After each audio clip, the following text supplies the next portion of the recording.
Hey everyone, welcome. I'm coming to you live from Thailand. If anyone's here, please let me know that you can hear my audio. I've got 14 people here already. Could you give me a thumbs up in the chat or just let me know if you can hear me? Thanks for joining. I am coming to you live from Thailand and I have no plan for today. It's New Year's Day for a lot of you. It's January 2nd here in Thailand. Hey, Joey, Happy New Year. I'm glad you can hear. Thank you for letting me know. Um, yeah, I don't have any plans other than to just chat, catch up, talk to you about talk to you about life, travel, and whatever you want to talk about. So let's see if you're here. Say hi in the chat and tell me where you're tuning in from. Joey and Brian, hi, welcome, Happy New Year. I know where both of you are coming from, but if anyone else is listening and they want to share where they're tuning in from, that'd be great. Welcome. Well, I have to say, it's waking up in a city in Thailand is interesting because even though I've been here several times, well, not to this city in Thailand, I've been here twice, but waking up in Thailand, you can still hear the birds, which is really nice because it's less intense than Vietnam. Oh, wow. Hi, Juliet. Welcome from Ontario. Hi, Billy. Welcome. Yeah, so it's really quite pleasant. Northern Thailand, I don't know if anyone's been, but it's very laid back. It's very laid back, even in the busier sections. There's no blaring horns and all these other things. So it's pretty. I don't know. The Vietnamese are so warm and friendly and welcoming and caring. They just live at a different pace than the Thai. So yeah, how's everyone? Did everyone have a good start to the new year? Day one.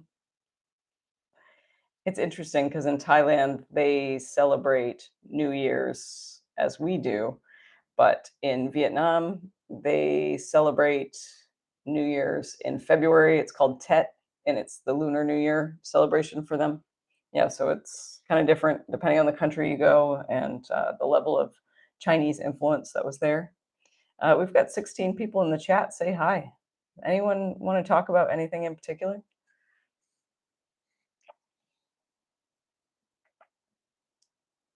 All right, we've got 15 people here. Any questions or comments? Well, I have to say, I've been here for, let's see, today's Friday. How are the visas there? Oh, that's a great question. Hey, Leap and Larry's here. Welcome. Yes, I do lives once or twice a month, but it has been a month since I've done one. Yeah, the Rose Parade is nice, but rainy and foggy. Ooh. So let's see. Billy, to answer your question, it's Billy, are you from the US? I think that's probably an easier question. I will say I will talk about visas for the US. So you can come in on a tourist visa for 60 days, and then okay, awesome, Billy, thank you. You can extend your visa. There are visa agents. They have offices all over the country, and you can extend for 30 days, and then you have to leave the country. However, you can get like an educational visa. You can study Thai, and you get the visa through a language school. You apply for it, and the visa schools, I mean, the English school, I can't speak today. Sorry, the Thai school sponsors you. You can get actually a Muay Thai visa. So if you want to do Muay Thai boxing, the gym will sponsor you. You have to pay for it, but the gym will sponsor you, and you go through that.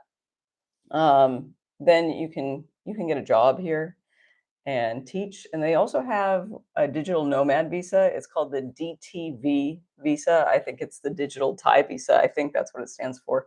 And again, you can do all of these through visa agents. It's quite straightforward. And there are a lot of forums online that recommend um, the best agents and everything like that. I hope that helps, Billy. If you have more questions, let me know. I'll do my best to answer it. Let's see. Leap and Larry, my goals for 2026. Well, I don't really do New Year's resolutions. I did a video about that actually. And I think a few weeks ago. I don't have any goals in particular. I am Larry, just to give you a short version of it, I just pick things that are interesting to me and I work on them until they're complete or they're fully integrated into my life, and then I add something new to it. So I am working on a book. It is almost done and it needs to be edited after that. And then I'll bring it forward. It's not a huge book. It'll probably be close to 70 pages or so. And then I'll bring that forward and I'll actually publish it for anyone who wants to read it on YouTube. Yeah, I'll have a link. I also did open up my coaching, so that is yeah, and people have already started to book. I just put the link up a few days ago, and that's really awesome. I'm actually going to link it right here. I marched down my rates from my normal posture and alignment training for coaching just because I know there's a lot of need and interest for it. I keep getting so many requests on my request form, so I open my calendar up. I pin the link at the top of the page. Let's see. Joey, any books you're excited to read this year? Oh, it's a good question. To be honest, no, I have not. But I am going to go. There are several great bookstores here that are that have English sections or are fully in other languages other than Thai. So I am going to walk around, browse through the bookstores, and see if I can get some inspiration for the year. A lot of the books that I have in my mind that I want to read are in storage containers in a family member's house back in the US. So yeah, I'm gonna just go find some new inspiration, but I'll let you know. I promise. I'll keep you posted. Slid, hi. Could you tell us your second best love story? You already told us one of them. Thanks. Yeah. So actually I did post. I will. I I did the first one a long time ago. Well, not a long time ago, a few months ago. But bear with me. I'm going to get you the link for the newest one. This is the newest one. Which one did you see? I'm curious, Slid, because this is the most recent one. It's right there. I just posted in the. Oh, you're welcome, Billy. Absolutely. I'm not sure which one you saw, but that is the second one. The first one is, bear with me, I'll bring it up for you.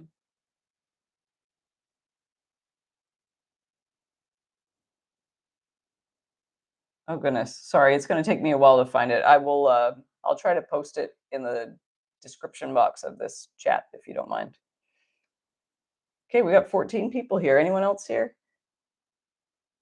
Yes. Okay. So the link you saw the one where I told you about why we split. So the second one is the link I just gave you. So that's that. I hope that helps. Hi, Juliet. What made you decide to start a YouTube channel? That is a great question. You know, YouTube has become far more than I ever imagined or anticipated. And I really love your question, by the way. Thank you. It's become a totally different experience than I imagined, but it did serve the original purpose that I started it, and that was that I was facing severe writer's block. And so I thought, what if I just start telling stories to a camera? If I speak, will it be easier for me? And it has been. It actually totally cured writer's block just by talking to a camera. I will say that it was very awkward learning to talk to a camera. Like I didn't even know where to look on the phone at the camera lens because your natural default is to look at a screen because we're so trained to look at screens all the time now. But yeah, it really did help. I would say within a month or so, I was doing 2 videos a week. Well, almost. It was every 4 days I would post a new video when I started, and about a month of that really did cure my writer's block, so it was pretty amazing. Um, and then I just kept doing it, and then when I got to Southeast Asia, I switched to 1 video a week, and that's just because I have so many other I do other work freelance, and I want to focus on projects that are my own and others. So yeah, I dialed it back to once a week. It did cut my earnings in half on YouTube, but you know it's okay. The I'm really I have a lot that I'm interested in, so I'm really just, focusing on that. All right, any other questions? Otherwise, I'll just talk. Um, so it's been really great being here in Thailand. I I've been here 3 weeks, and I've met so many incredible people, really, really fascinating people. In the north, it's a totally different vibe because you don't have the beach, you've got the mountains, so you are attracting a different crowd. I like it because they're a lot more laid back, there's a lot less partying, like, yes, people do go out to bars and everything like that, but it's, um, it's so easygoing. And the locals are super warm and friendly and very kind. And also they're not like hardcore salespeople either.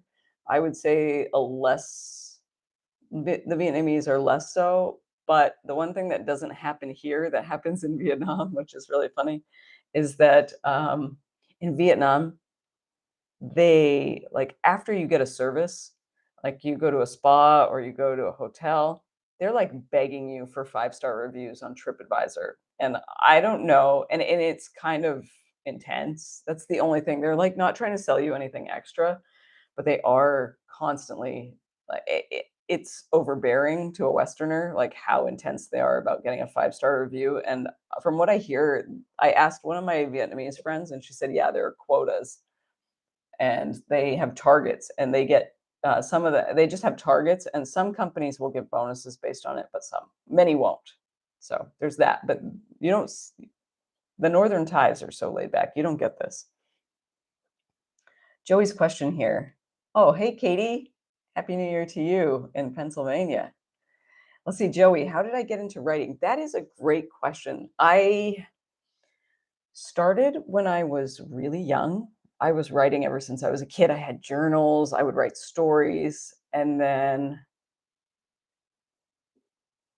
I realized that, so I will admit that I wasn't interested in like real traditional writing prose until I was in college. But when I was in high school, I was really interested in screenwriting. I still am, like, don't get me wrong, but my writing has expanded since then. And I would say that that happened because I realized I was obsessed with movies and I wanted to make movies. And I still do. Watch out. There might be something in the next few years. There are a couple of us working on something. But I see And when I say I see, I mean in my mind's eye, I think in frames, like movie frames. So I see the images before I hear the words, of what I'm writing, and that's basically how it started. And then I after college I started travel writing. Actually, it's quite funny. I'll tell you this since you asked. Um, right out of college, I started travel writing. See, I have this fantastic thing with cafes. I've met a lot of people and have had a lot of great luck in life by hanging out in cafes. I have met some incredible people. They've either turned out to be friends or they've been people who gave me work opportunities. And that's how travel writing got started. Um, I was back home and I was in line in a coffee shop, and someone asked me, one of the baristas who I was friends with asked me, "So when are you moving to Europe?" And I said, "Oh, in like 3 months or whatever." And then a lady, two or three people back, tapped me on the shoulder and said, "Excuse me, did they just say you're moving to Europe?" And I said, "Yes." And she says, "Any chance you write?" And I had been writing throughout college; it was part of my education. And I said, "Sure, yes." and and that's how the travel writing started. And what's interesting, and this is the amusing part, is that she was an editor for a bridal magazine. So the 23-year-old or whatever, who I think I was 23. It might have been 24, I don't remember. But the never been married, just fresh out of college student, or fresh out of college, female was writing for honeymooners or people planning their honeymoons. So never been married, never been engaged, and that was quite amusing. But yeah, that's how I got started, professionally speaking. Yeah, so that was cool. It's 8:30 a.m. here, so I've been up for a while, but I've been moving really slowly. So it's my first cup of tea. They have this amazing.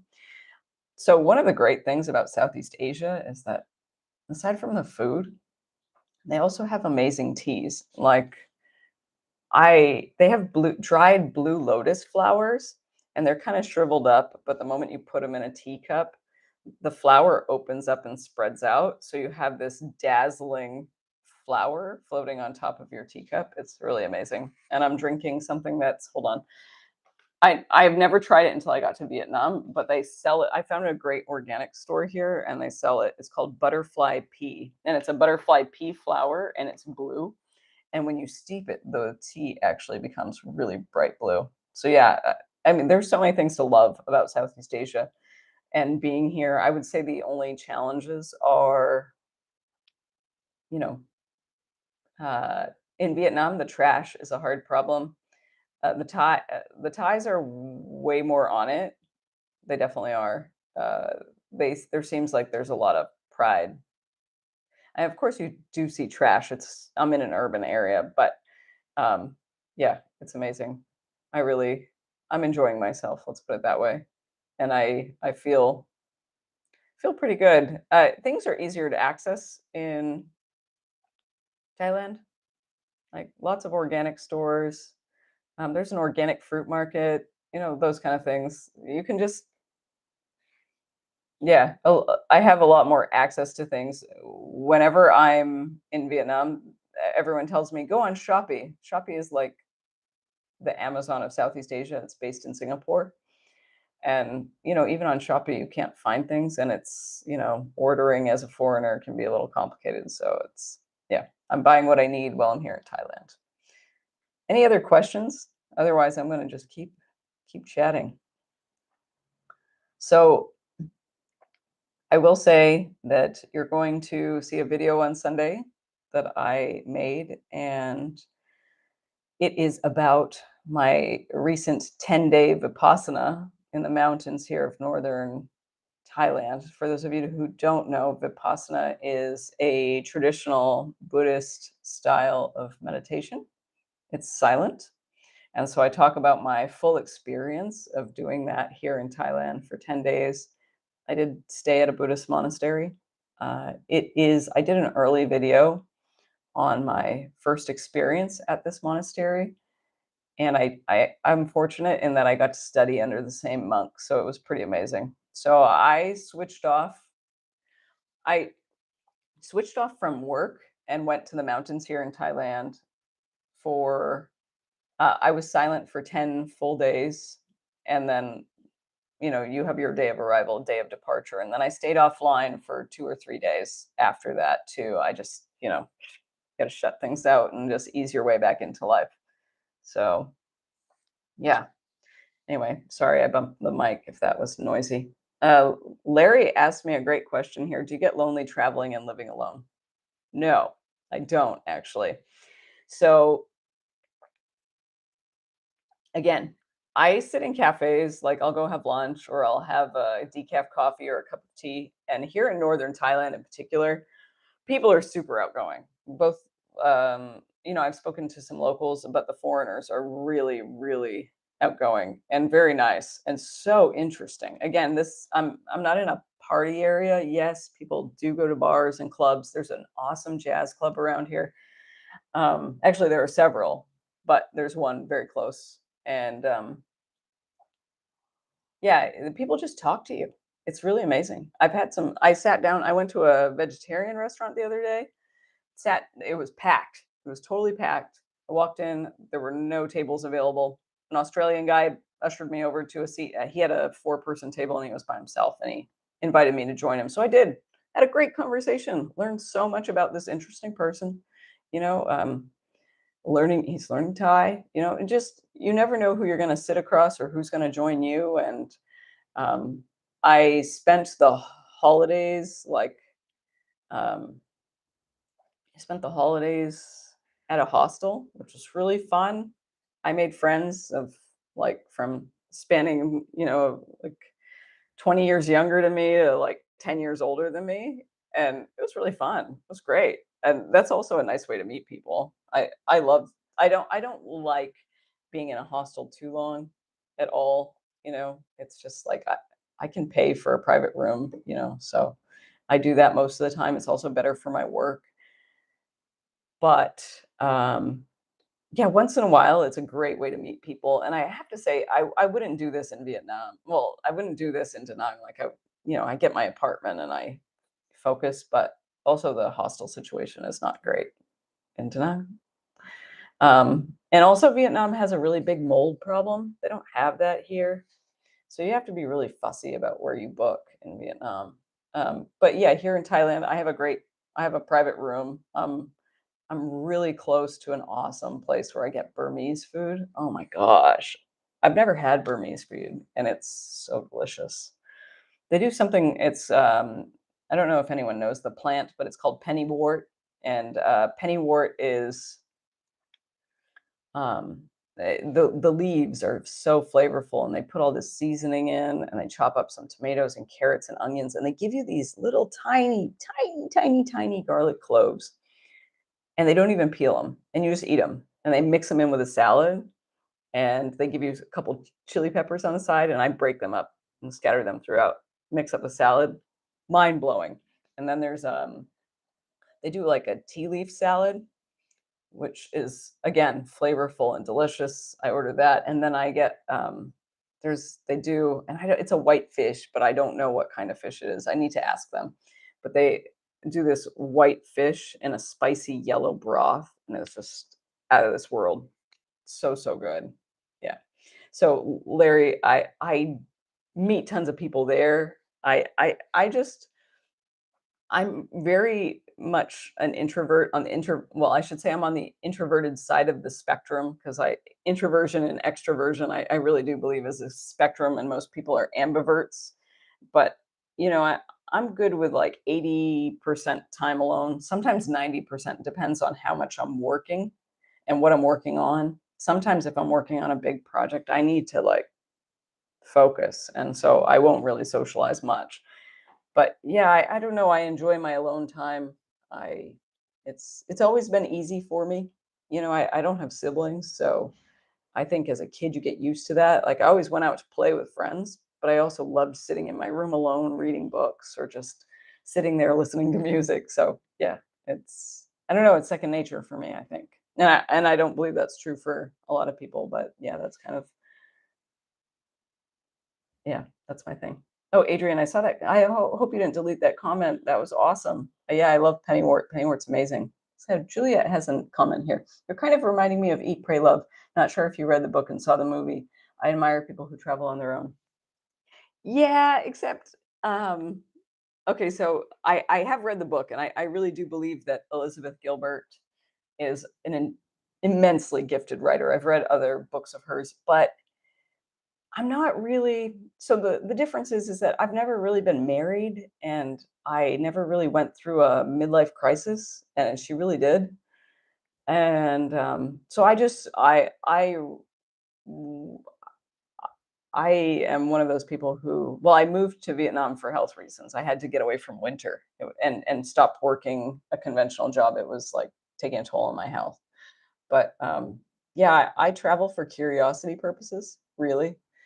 Um, I've never really had I think because of the way I've lived my whole life and I've lived very unconventionally, I never ended up with and I know lots of people who live conventional lives, so please don't take this the wrong way, but some people who live conventional lives and never do anything different and are constantly in relationships or they're always married or something, and they've never spent significant time alone often go through the midlife crisis or they didn't do the things that they always wanted to do and they ignore them.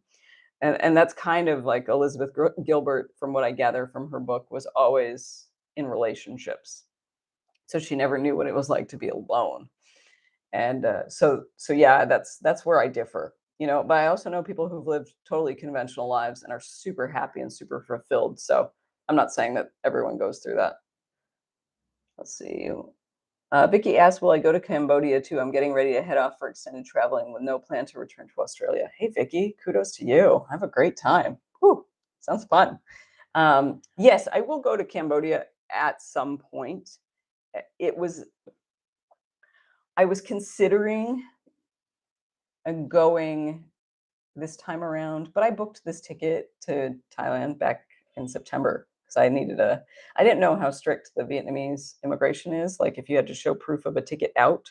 So I booked the ticket to Thailand and I was considering just ditching the ticket and going to Cambodia, but I want to go to Siem Reap. And even though it's not in the conflict zone, it's still not that far away. And I kind of am hesitant, so I'm waiting it out. I'm going to see, but it would be great to go back to Cambodia.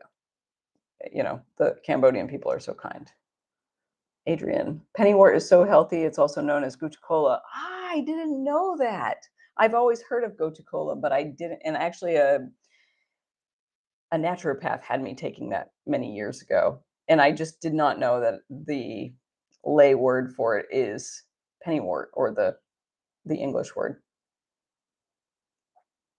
Yes, the Burmese salads are off the charts delicious. Like, I would eat pennywort salad and tea leaf salad every day of my life if I could. If I moved to Thailand, I would move right near a Burmese restaurant and just eat there every day. I've kind of been doing that every day. Almost. They were closed yesterday, New Year's Day. All right. Thank you for that, Adrian. I learned something new today. I always love this. This is one of the greatest things about YouTube. I learned so much from being here. Hey, Tom's here. Welcome. I'm glad I popped up in your YouTube feed. Hey, everyone, if you're here and you haven't given it a thumbs up, that'd be awesome. Thank you so much. Please do. It actually pushes it out to other subscribers and to new people to let them know that I'm actually live. So thank you. Yeah, I am great, Tom. Thank you. I am in northern Thailand and so happy to be here. Oh, Abundant Mango says gotu kola is great for the brain. Yeah, okay. So I'm learning a lot about pennywort. This is amazing. Leap and Larry, good question. Why don't I do travel vlogs? And thank you for the compliment. I did travel writing for a while. And here's the thing. A lot of my greatest experiences were had by me exploring, okay? Literally going off, just talking to locals, getting recommendations, and walking, okay? So eventually, and I didn't do this, I never did it full time as a career. I always did it part time on the side. So I just want to make that clear. Like, I wasn't some highly accomplished travel writer. I had projects on the side regularly, but yeah, I never did it full time. Anyway, so the point is that my greatest travel experiences came from meeting locals, getting local recommendations, and going off and walking into neighborhoods where tourists don't go, and those kind of things, and just going to towns that tourists don't care about. And eventually, Instagram came along and got really huge, and it started to destroy, and TripAdvisor does too to some extent, but Instagram is really the worst because you get the Instagram people taking their Instagram shots all the time. And I didn't want to contribute to the over inundation of tourists to a place. I want people to go and do their own research and feel inspired. That's why I don't always tell people exactly where I am. I don't really mind like if someone knows where I am, because people stop me on the street and it's really awesome. No one stopped me here in Thailand yet. And but in Da Nang they have. And I made actually a great friend, Jill, if you're listening. Hi, you're amazing. I look forward to seeing you back in Vietnam. Jill is so much fun, and she stopped me on the street and said, "Oh my God, you're the Mountain Dispatch." And I said, "Yes, hi, I'm Jasmine." I introduced myself, and she said, I left you a comment. I tried to connect with you, and this is like, I didn't want to post my personal email address on the internet. I have my business one, but that's it. Anyway, so yeah, we became friends. We became really good friends. But it, I want people to travel based on their own inspiration. So that's why I say I'm in northern Thailand, but I want you to go figure out, like, there are tons of amazing places in northern Thailand. I want you to go figure out, research it, read about people's experiences, and maybe, learn about the place and then go.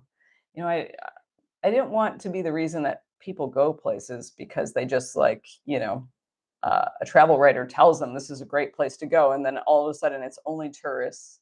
The locals can never get in and enjoy a place that they used to enjoy. Because this happened where I lived, where I grew up too. I was not nothing like Southeast Asia, but it happened. You know, and so there's a fine line between bad for business and good for community. I mean, good for business, bad for community. And I didn't want to be contributing to the reason that it went towards the bad for community side of the line. So that's why I don't do it. Also, Larry, I have to admit, I don't mind taking a few photos or a few video clips, but I don't want to have my phone in my hand all the time. Like, I want to see the place, I want to feel it, I want to talk to people, I want to explore. And it's really stressful to always be having a phone out. Like, I am just not a tech person, which is the great irony, is that I have a YouTube channel. So yeah, that is the biggest reason. I've been asked many times to do it, and actually a while ago when I lived in South Korea, YouTube wasn't really huge, and then I went back in 2019, and I kind of considered, like, seeing if I could, you know, work there year round, and then also do a YouTube channel on the side, but I just and do that kind of thing and take you around to cafes and whatever, wherever I go. And I just I can't document my life that much. It's really not, it doesn't feel natural. Like, I do those trail talks, and I will be doing another one here from Thailand. And that was even strange, recording myself while hiking. So, there's some adapting, but I only want to go so far with it. Again, I don't I'm with screens enough. I don't want to keep adding screens to my life. Right now it's a real happy medium, and I'm comfortable with it. I do feel sometimes I was tethering myself too much to my computer, but I definitely don't want to do that to a phone. But thank you for asking. That's a great question. I appreciate the compliment. Let's see. What else we have here? Tom says Northern Thailand. Would that be near Chiang Mai? Yeah, I've been around. I've been all around, but yeah, Chiang Mai is the biggest city in northern Thailand. Um, I was considering going off to Pai, and I'd have to catch a couple vans to do that based on where I am now. And yeah, or it's Pai is cold right now.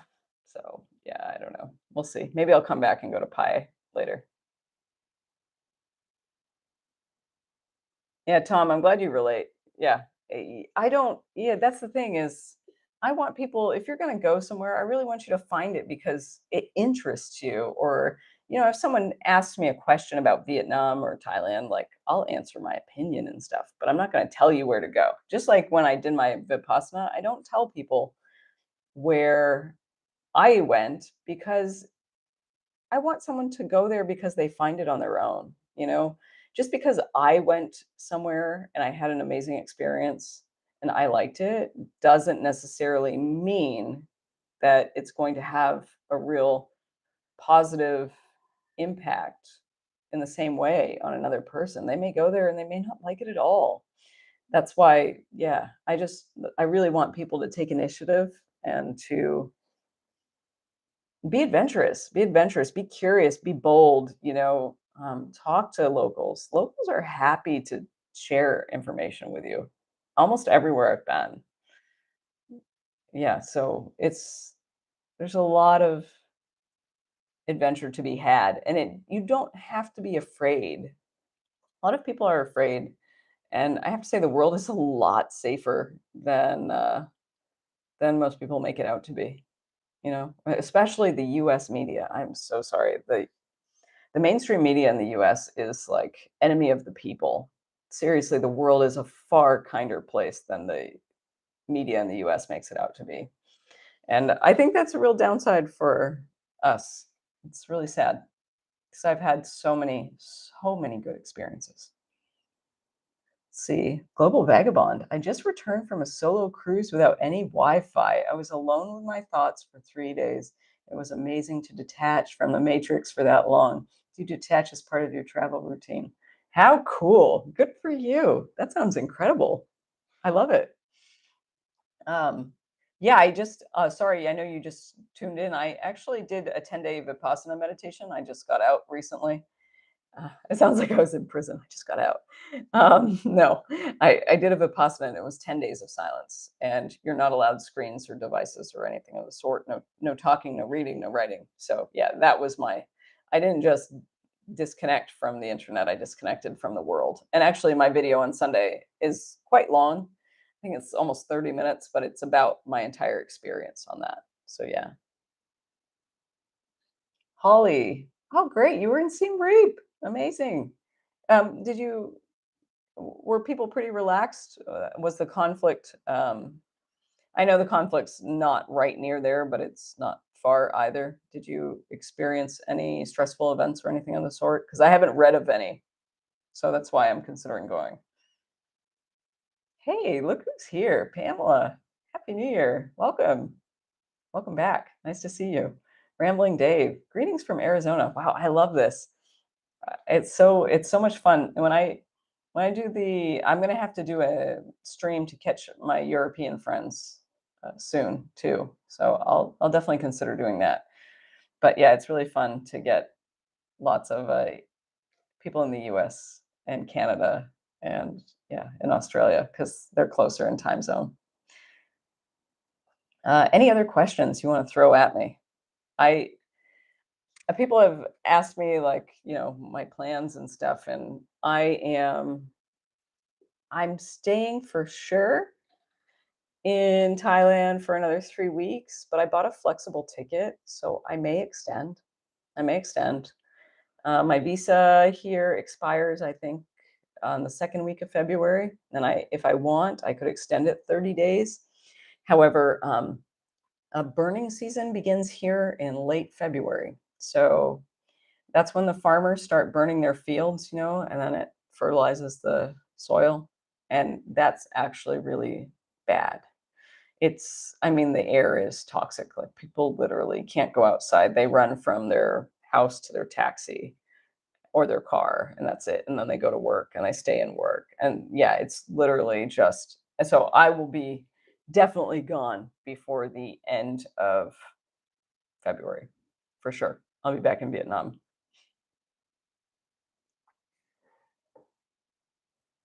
Joey asks, have you spent much time in the South? Oh, much time in South America. I have spent a bit, not a ton, but yes, I have. And I like it. And I'll be honest, the nature is probably the natural landscape, just mind blowing. And that's probably the biggest allure. I think I have some projects or a project that I'm starting to toy with a friend, and it would require us to be in Southeast Asia to do it. It involves filming in Southeast Asia, so and we're just starting talking about this. So, and my friend is in the film industry, so yeah, we'll be here. I'll be here for a while, but I really would love to go spend many months in South America. I have some dear friends down there, and one of my friends is an amazing outdoors woman. She's incredible. She makes me look like a travel amateur by comparison, but she lives in Brazil. So yeah, I'd love to do a bunch of stuff with her. Lots of trekking and stuff like that. Also, yeah, one of the most fun experiences, I've done some trekking in South America, but one of the most fun experiences I had was going paragliding in Argentina. It's great. I went to At that time, I was living in London, and I had a really stressful job. And I was so tempted to throw my phone over the cliff. You know, this was before smartphones, but yeah, I was really tempted to throw the phone over the cliff. just like, and then take off, but that was really fun. It's great.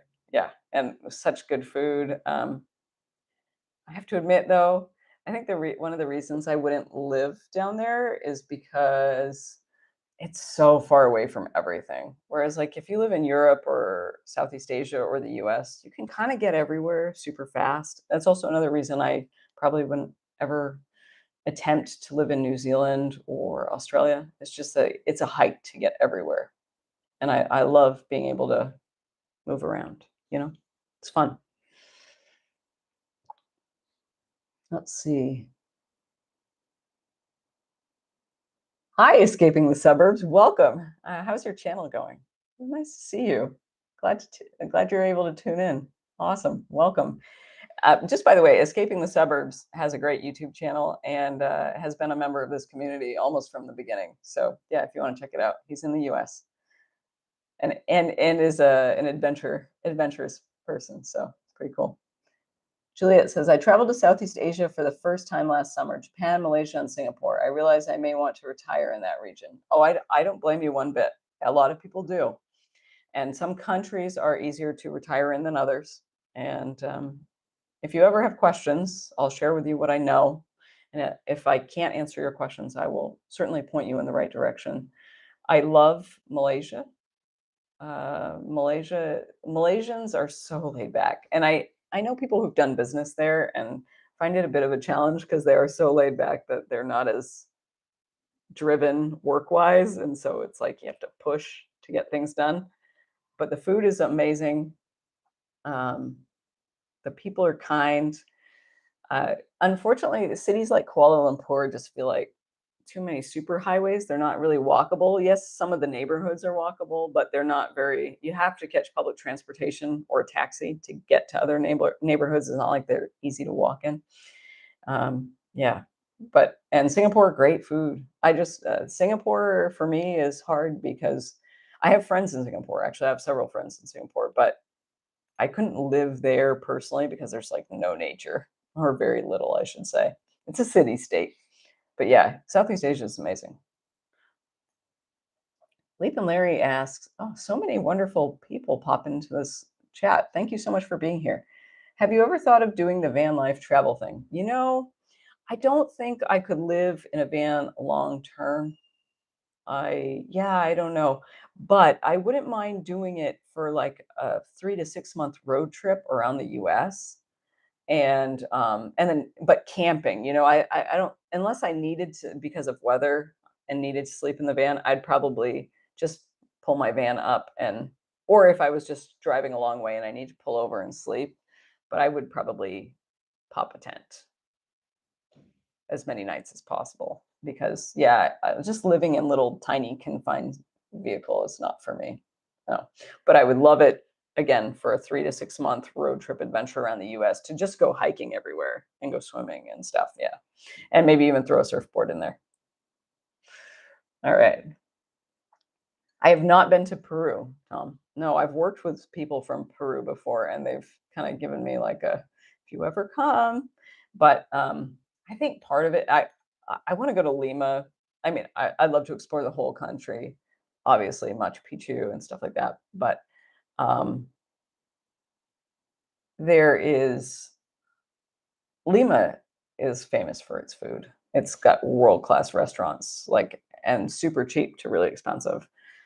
And so that's part of it. And then there is, and I met a Peruvian guy, and let me just in my travels. Hold on one second. I'm going to look it up. And I can't remember the name right now off the top of my head, but he recommended that I check out. He said just based on my here it is. Yep. Based on my personality and what he got to know from me, he said that he recommends that I go to Arequipa, and it's the second largest city. It's a university city, and it's kind of artistic and creative, and lots of cafes and bookstores and stuff like that. So yeah. Also, I speak Spanish. I mean, I haven't used it in like 7 years, but it comes back whenever I travel to a Spanish-speaking country. So for me, the appeal of Central and South America is that I know the language and that, I get very proficient within a few weeks. Like it all comes back. The grammar is still in my head.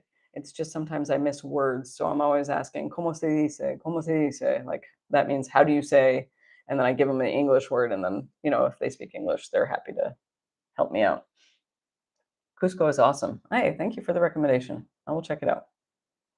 Escaping the suburbs. Thanks. Things are good. Growing a nice, friendly community steadily. Appreciate being seen. 2026 is going to be awesome for all of us. Yeah, you're super positive. I love that. Thank you so much. I'm glad to hear everything's going well on your YouTube channel. Ah, you've been to Arequipa. Very nice, Tom. Awesome. Ah, boring Darmiga. I don't know if you want me to say your real name on live stream, but anyway. Hi, welcome. I hope everything is going well for you. It's so nice to see you pop up in the stream. Yes, when you get so much more out of the experience when speaking the language. I will say though, so that my hesitation with Vietnam, like I've learned, a handful of words. I've actually learned more Thai in 3 weeks than I have in 3 months in Vietnam. I'll be honest. Um,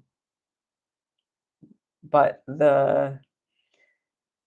I'm hesitant to learn too much Vietnamese because again, I'm going to give it one more shot, and if it's too stressful. I think part of the challenge though is that the rainy season was the worst season they've had in a long time in central Vietnam, and so I wasn't, and the waves were crappy a lot of the time, so I wasn't surfing so much. And then there's the noise, and then the weather is getting you locked inside.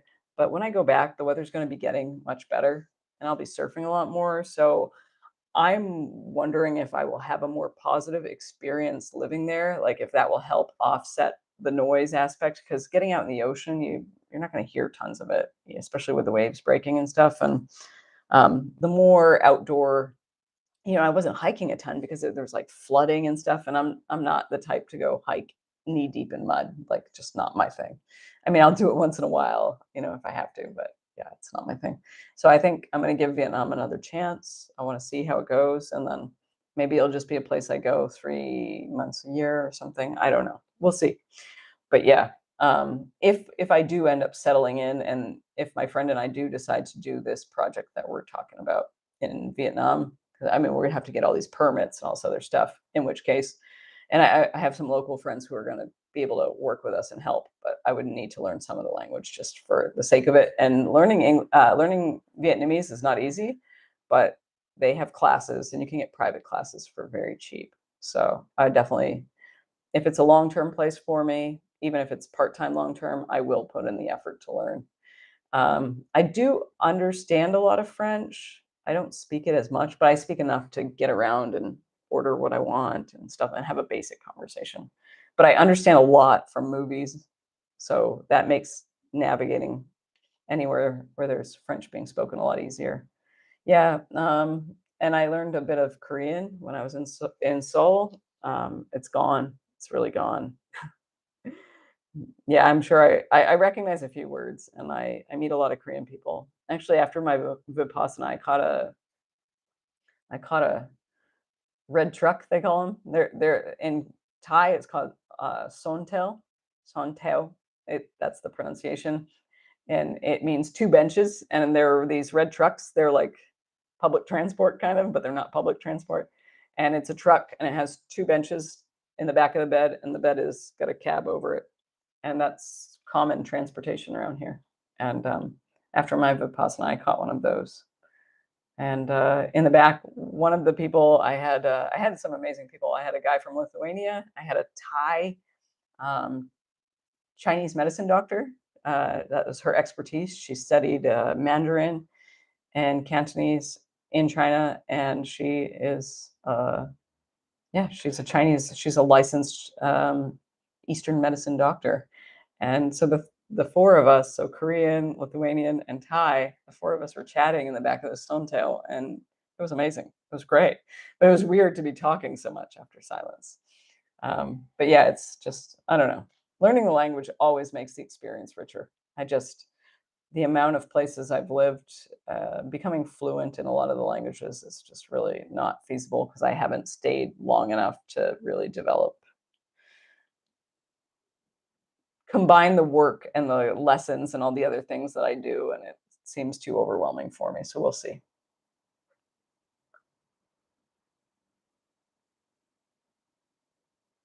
Okay, so great question. Boring to Amiga. It's fine. I don't mind. By the way, have you read Elizabeth Gilbert's latest book? It's wild about drugs, sex, and love addiction. Hers. No doubt. I did not know that. No, I had no idea. I was wondering. Yeah, see, I've never had those. See, this is what I so when someone said it mentioned earlier that it kind of sounds like Eat, Pray, Love. It's like, no, I've been doing this my whole life. I've been kind of going around the world, and it's never been a midlife crisis thing. I know she was a travel writer, and so she traveled a lot because of her work, but it's a different vein. And yeah, see that's exactly why like I don't really resonate because I love addiction. I've never had that. You know, let's see. I always have gaps in my relationships, like significant gaps. Like one of the most recent gaps was 5 years. So I just don't pair off with people. That book sounds interesting though. I saw a brief interview with her a while back, and she was all talking about not drinking and not being in relationships and just being totally on her own. And it was really I was wondering if there was something like that because yeah, I I had no idea. She didn't go into it, but now I understand. Thank you so much for letting me know that. Maybe I'll check it out. Not sure if I'll buy it. I'll wait till I'm maybe back in the US and just borrow it from the library or something. Escaping the suburbs. You must have a natural gift for languages. I am not sure about that, but thank you. I learned Spanish very young. My teacher was from Argentina, and she taught high Spanish. She didn't teach like an art like she didn't teach the way they speak in Argentina. And also she didn't yeah, so she was amazing. The one thing I like about Argentines is that they speak more slowly, so you can understand things easier. In Spain, oh my god, my head spins. I have to focus so hard. I sit there like this, trying to, because they're saying stuff and it takes me an extra second to process things. And so by the time I figure out what they just said, they're already saying something else. Yeah. But I don't have a tremendously hard time learning languages, but I'm not like there's an awesome guy on YouTube. I forget his name. It's middle-aged guy. He speaks so many languages, and then there's that Xiaomin NYC who speaks like he can learn a language in 2 weeks, and he goes around having full-on conversations with people. He's amazing. Xiaoman, that's his name. Xiaoman NYC. Let's see. Juliet, Spanish is a Juliet says Spanish is a language I'd love to learn. Have you been to Panama? What suggestions would you give for learning a new language based on your experience? No, I haven't been to Panama, but there's a surf retreat. I don't know if it's still there. I gotta look it up, but I found it a long time ago, and they own two private islands, and I was thinking of going there for a surf trip someday. Not sure. I have to, so on my list of like all the places I want to go and see and experience is very long.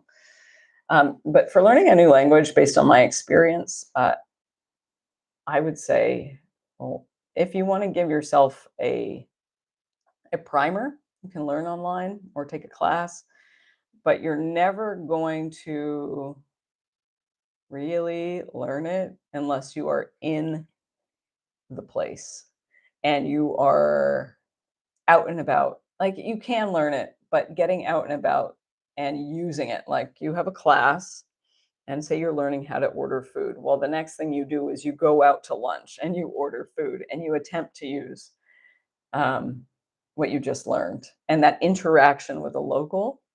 And then you're tuning into the way they pronounce things and you are learning how they respond. And it's just, there's no better way, I would say. That's the best. Also, I would say in the US, I don't know where you're from, Juliet, but in the US, um, the disadvantage is that we don't generally learn grammar properly.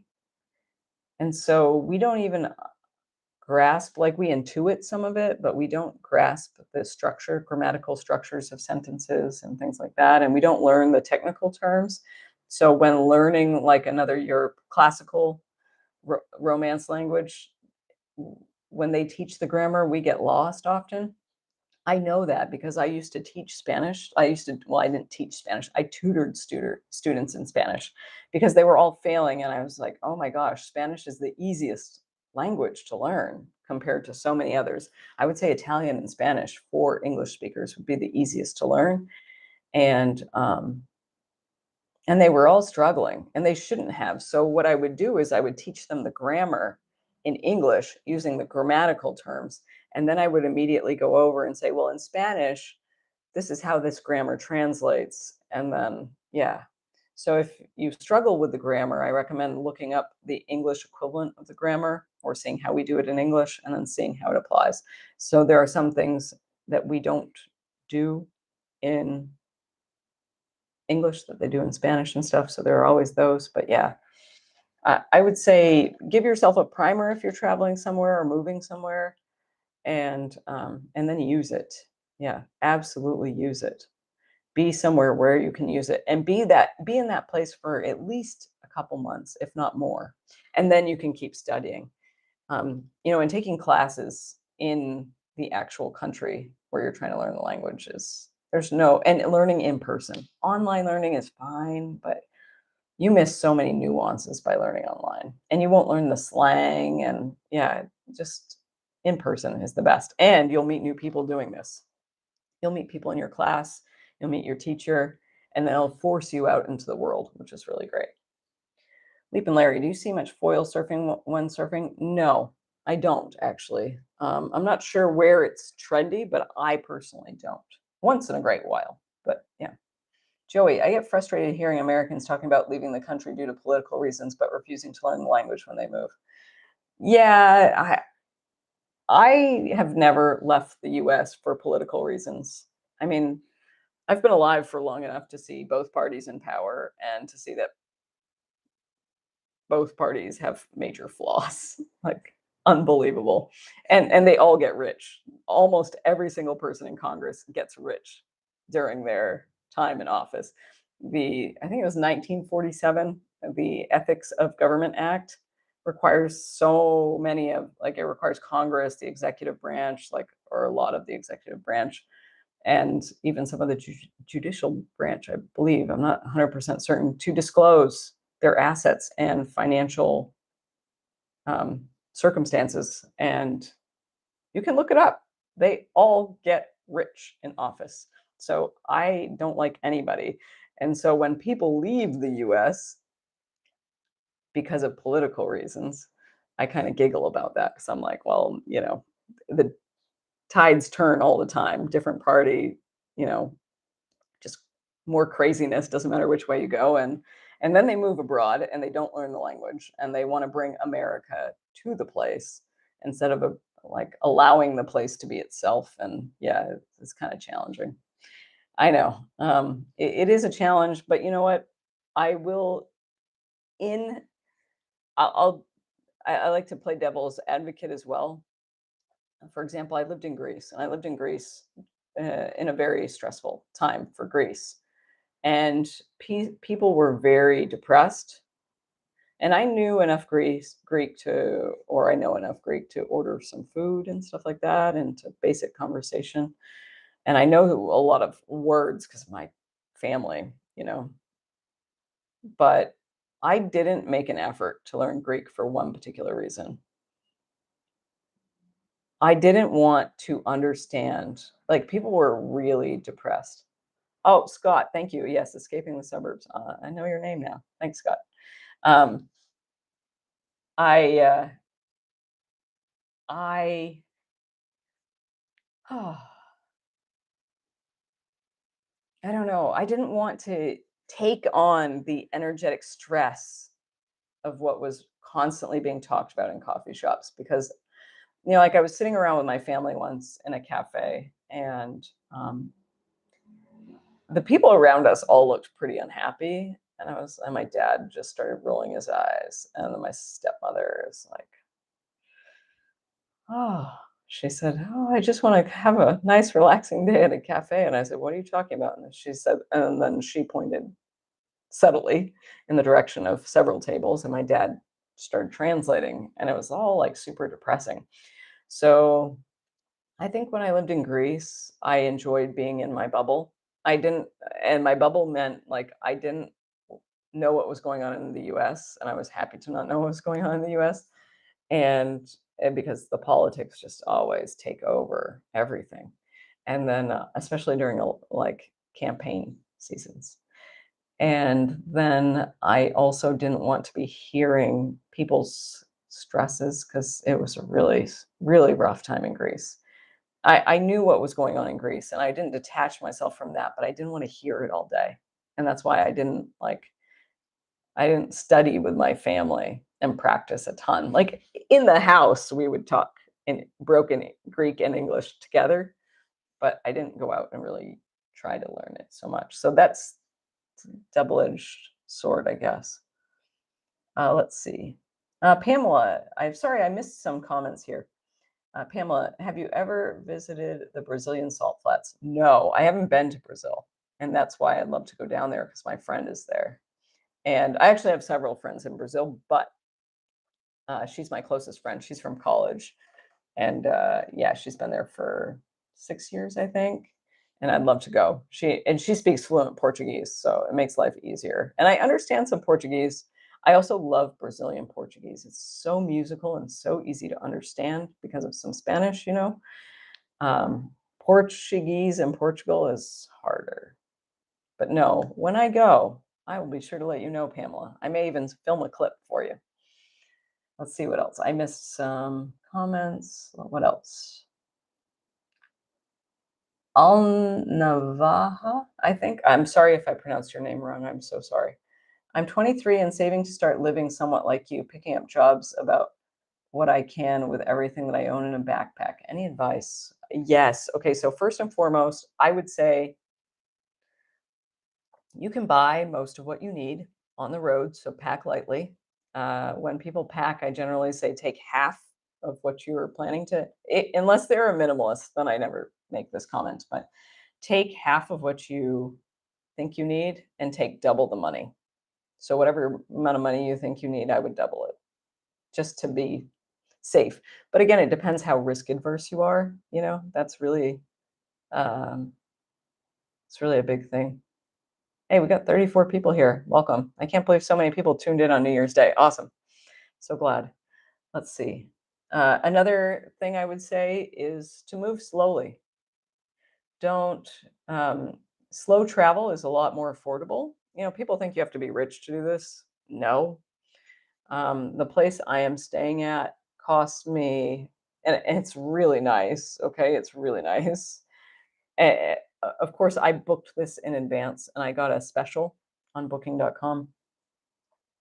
But I think including taxes, and uh, this is very reasonable for Thailand. I would say it's generally more expensive. Like like the people I know have been trying to book other places and they're paying the same amount I'm paying. They're paying for a hostel, and I have a really nice room, and I'm in an awesome location. It's quiet, but I can walk everywhere, and I'm paying $129 for a week, including taxes. So yeah.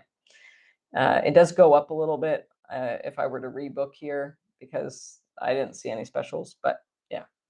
So again, slow travel. The longer you stay somewhere, the better discounts you get. I know you're 23. I would look into. I don't remember the website because I found it a long time ago, but there. Google it. There is a website where you can find hostels that need volunteers. So you can volunteer and you work a certain amount of hours a day and you get free, usually you get like free continental breakfast and a free bed. So if you need to save money, you can do it that way. Another way to explore is to do work trade. There is a website. I met a couple in their 50s who were on the Camino, or they were doing part of the Camino when I was in Spain doing the Camino, and they had traveled the world volunteering using the website HelpX. Let me just look up the exact website for you. Can't remember if it's help-x or not. Nope, it's help. I'm sorry, I'm typing into my browser here. Bear with me. Yep, here it is. Now, I personally have not used it, so I can't say that I have had any experiences with it, but they had done, I think they had done like 15 or 16 countries before I met them in Spain. They retired. They sold everything in Texas and just took all the money and gave up on the American conventional lifestyle. And they did that. So you can use that website, find volunteering opportunities, and they usually, you get free accommodation. And then you get these amazing experiences. And so when you do that work trade thing, you really offset a lot of expenses. So that really helps. Another one is woofing, which I have done, and that was really something. Now, not all farms are created equal, but it's volunteering on organic farms around the world. So if there's a country you want to go to, you have to buy like a subscription for that country, but you can see all the listings. And I'm going to post that right in the chat as well. It's www.wwoof.net. Here you go. And I have done that. And again, not all farms are created equal, but people do write reviews for you and for the farms. It's kind of like Airbnb in a sense, but it's matching farms with farm workers. And you work like, depends on the farm. You usually work 4 to 6 hours a day, and you often get free meals and free accommodation. And they're organic farms, so you're growing beautiful food. And you get to be in the most stunning places. Now, again, I would read those reviews carefully and be sure to ask lots of questions as well before you sign up. Not all farms are created equal, but if you choose well, you end up in some amazing places, and you get to meet amazing locals as a result. And yeah, it's there are so many great ways to travel, and you're young, and so you have time, and you may be open to staying in hostels more than, say, older people. So that's even better for you because, again, that's way cheaper.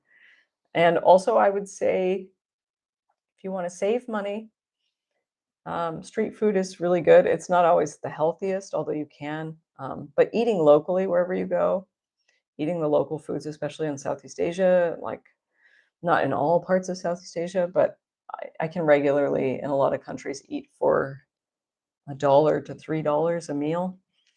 And I don't always do that to save money. I do it because I love the food, but it is good for the budget also. Um, and yeah, and then Western food gets more expensive. So anyway, I hope that helps. If you have more questions, feel free to post them in the chat, or you can always comment on any of my videos and ask me questions. I'll happy to help you out. Let's see. Intrepid Drums. Hi, welcome.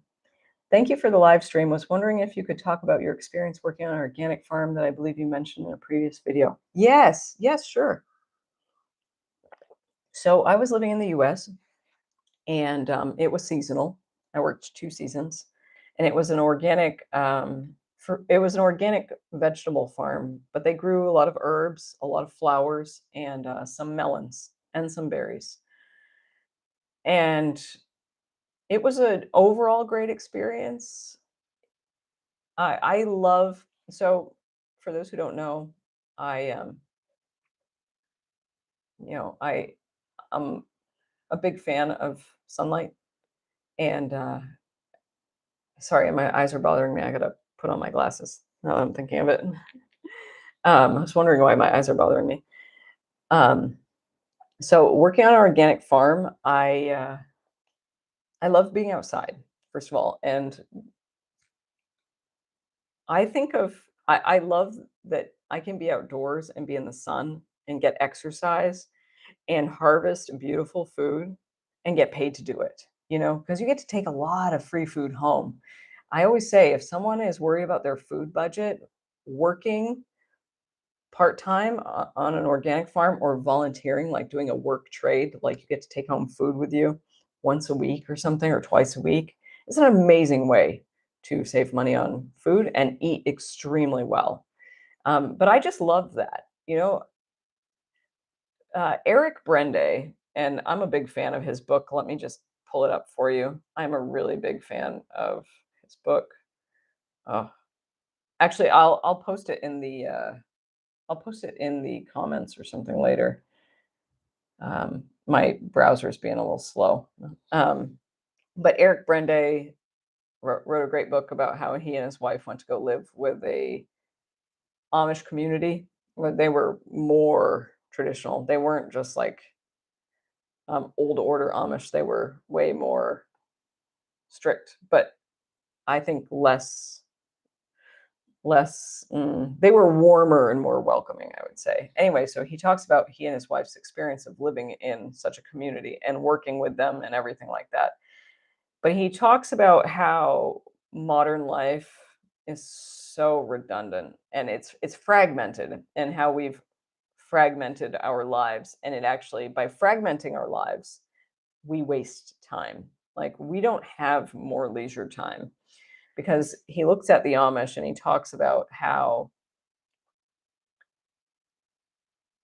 um, he talks about how the Amish combine so much together. So a lot of the farmers, for example, or the carpenters or the furniture makers, they get their exercise while they work. They get family time because they're sharing skills and conversation. They also get camaraderie because they work and socialize. There's not this like urgent rush to get things done. Yes, they have a target for the day. Yes, they are focused, but they do take breaks. They talk to each other, they bond. So they're doing all these things. Whereas we go to work, then we go to a gym, or we, go get our exercise, and then we socialize, and then we spend time with our family. And it's like, we actually have lost a lot of time by not living as traditionally as we used to. Of course, there are advantages and disadvantages, but I'm really a fan of what he says. And so when I worked on an organic farm, I got my exercise. I was outside all day. You're there at 6, 7 in the morning, and you're working all day long till 4, 5 a.m. at 5 p.m. And you're harvesting beautiful food, you're learning. There's nothing more rewarding than eating the food that you grew and harvested. And of course, that you grew. I mean, nature grew it, but we worked in tandem with nature. It's one of the most satisfying things I've ever done, which is why when I settle down, I would like to have a food forest. It's really learning the tiers of planting a food forest. You've got your top layer, which is like the cover, and then you've got different plants that are in height smaller than those, and you plant them accordingly. One of the great things that I learned about, not from working on an organic farm, but because I worked on an organic farm, and that is about companion planting. I saw pests and the minimal treatment for organic farms, right? And it's all herbicide, it's not pesticides. But I saw how much pests are a problem, and I could see that there had to be a solution for it other than buying products, right? So then I started picking up books on gardening, and I stumbled upon a book on companion planting, and I borrowed it from the library. And so I started studying companion planting. So then when I was working on a farm, I was actually living on a homestead, and I had a big garden. And I started doing companion planting and experimenting. And companion planting is when you plant one plant with another plant, and they support each other, right? And it helps repel pests for another, and they support each other's growth, and they're mutually beneficial. Like, they don't demand the same nutrients from the soil. They also inject certain nutrients into the soil. I also learned about the benefit of weeds. For example, dandelions are amazing. I I didn't learn about this through the farm. It was because I saw what was being done at the farm that made me ask questions. And so, like, for example, dandelions are a sign that the top layers of the soil are lacking in calcium. And so dandelions grow, and they grow a deep, long, solid, strong root because they are trying to pull calcium up from the lower layers of the soil and bring it up to the surface or to the roots for other plants, you know. And so they're super beneficial.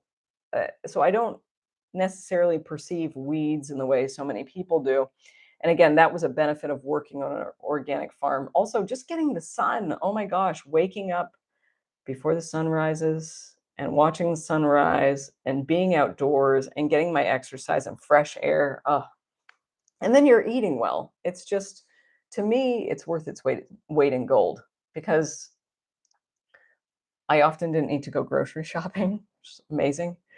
I just, after work, we got to load up on a bunch of, you get seconds for free normally. And seconds just mean that they're, you know, they're slightly, there are imperfections that would not sell at the market, but they're perfectly edible and delicious and amazing. Yeah, you just cut around it or you just eat it because it's not a perfect shape. You know what I mean? Yeah. So I highly recommend farm work. Seriously, there are small organic farms need more people in America, and it is a growing. And I'm going to take this off for just a second. It is a growing industry. It is booming. And I know that everyone's going to go into the whole like private equities trying to buy it all up and stuff. And yes, they are. But there are a lot of people I know who have no price. They will not sell out because they see it as food sovereignty. So the more people who are either volunteering and just, you know, doing a work trade or working for organic farms, the better. And I don't mean big ag farms, obviously, because that's all machine oriented for the most part. And then there is some labor, yes, but a lot of machines. I recommend going for small local farms, local organic farms. Let's see what else. Um, Awesome question, Intrepid Drums. If you have more questions, just put them in the chat. I'm happy to answer them about organic farming. Pamela, thanks, Pamela. My face looks very peaceful and happy. I am very relaxed. I am very relaxed. Thank you. Tom says, immersion is the key for language. I need it badly to improve my Spanish. Mi español es muy pobre. That's okay. You still know how to write, but yes, immersion is the key. It really is. There's no trade. There's no trade-off for it. Yes, the Global Vagabond, the Office of Government Ethics, but I was talking about the actual act that was passed in 1947. Yeah. Um, that's why, for example, there is a whole there was a whole website dedicated to Nancy Pelosi's investments because like she's worth hundreds and hundreds of millions of dollars because of her inside trading and stuff like that. I guess I don't know. She's never been prosecuted, but that you got to ask questions. And yeah, the 1947 Ethics of Government Act, I believe, is exactly what it's called. But yes, you are right. The oversight for all of this financial disclosure is the Office of Government Ethics. And I recommend if anyone has questions about politicians, you look into their finances. Joey says, what made you become interested in global monetary systems like you've talked about in the past? I was always interested in economics and finance. I don't know why. I just always have been. And I started to read a lot. And then I started to learn about fiat currency and debt-based monetary systems, which is what we have now. And I just kept reading and reading. And I'm really interested in economics. I'm not a big fan of the current system, obviously, because money is brought into life as a form of debt. You see, before the Federal Reserve came along, the US Treasury used to, between Congress and the US Treasury, the budget would be determined, you know, and then that money is produced and put into existence, but it was based on the amount of gold that we had. It was tied to gold. So you couldn't print money without having the equivalent amount in gold as an asset, right? So it was fiat money is literally just paper. They can or numbers on a screen. They type it into existence and it comes into existence as a form of debt. And I mean, I could do a whole separate live stream on this. I could talk for hours. But I really became interested in it because when Nixon, a little over 50 years ago, separated or disconnected the last connection the US dollar had to gold, um, we were able to wage way more wars. Because if we were required to have the amount of gold we need before we could produce the actual dollars, so to speak, we would not be able to wage the wars that we have. We have become a war machine ever since the currency has been became total fiat. And so, yeah, that's what I don't like, and that's why we're in so much debt.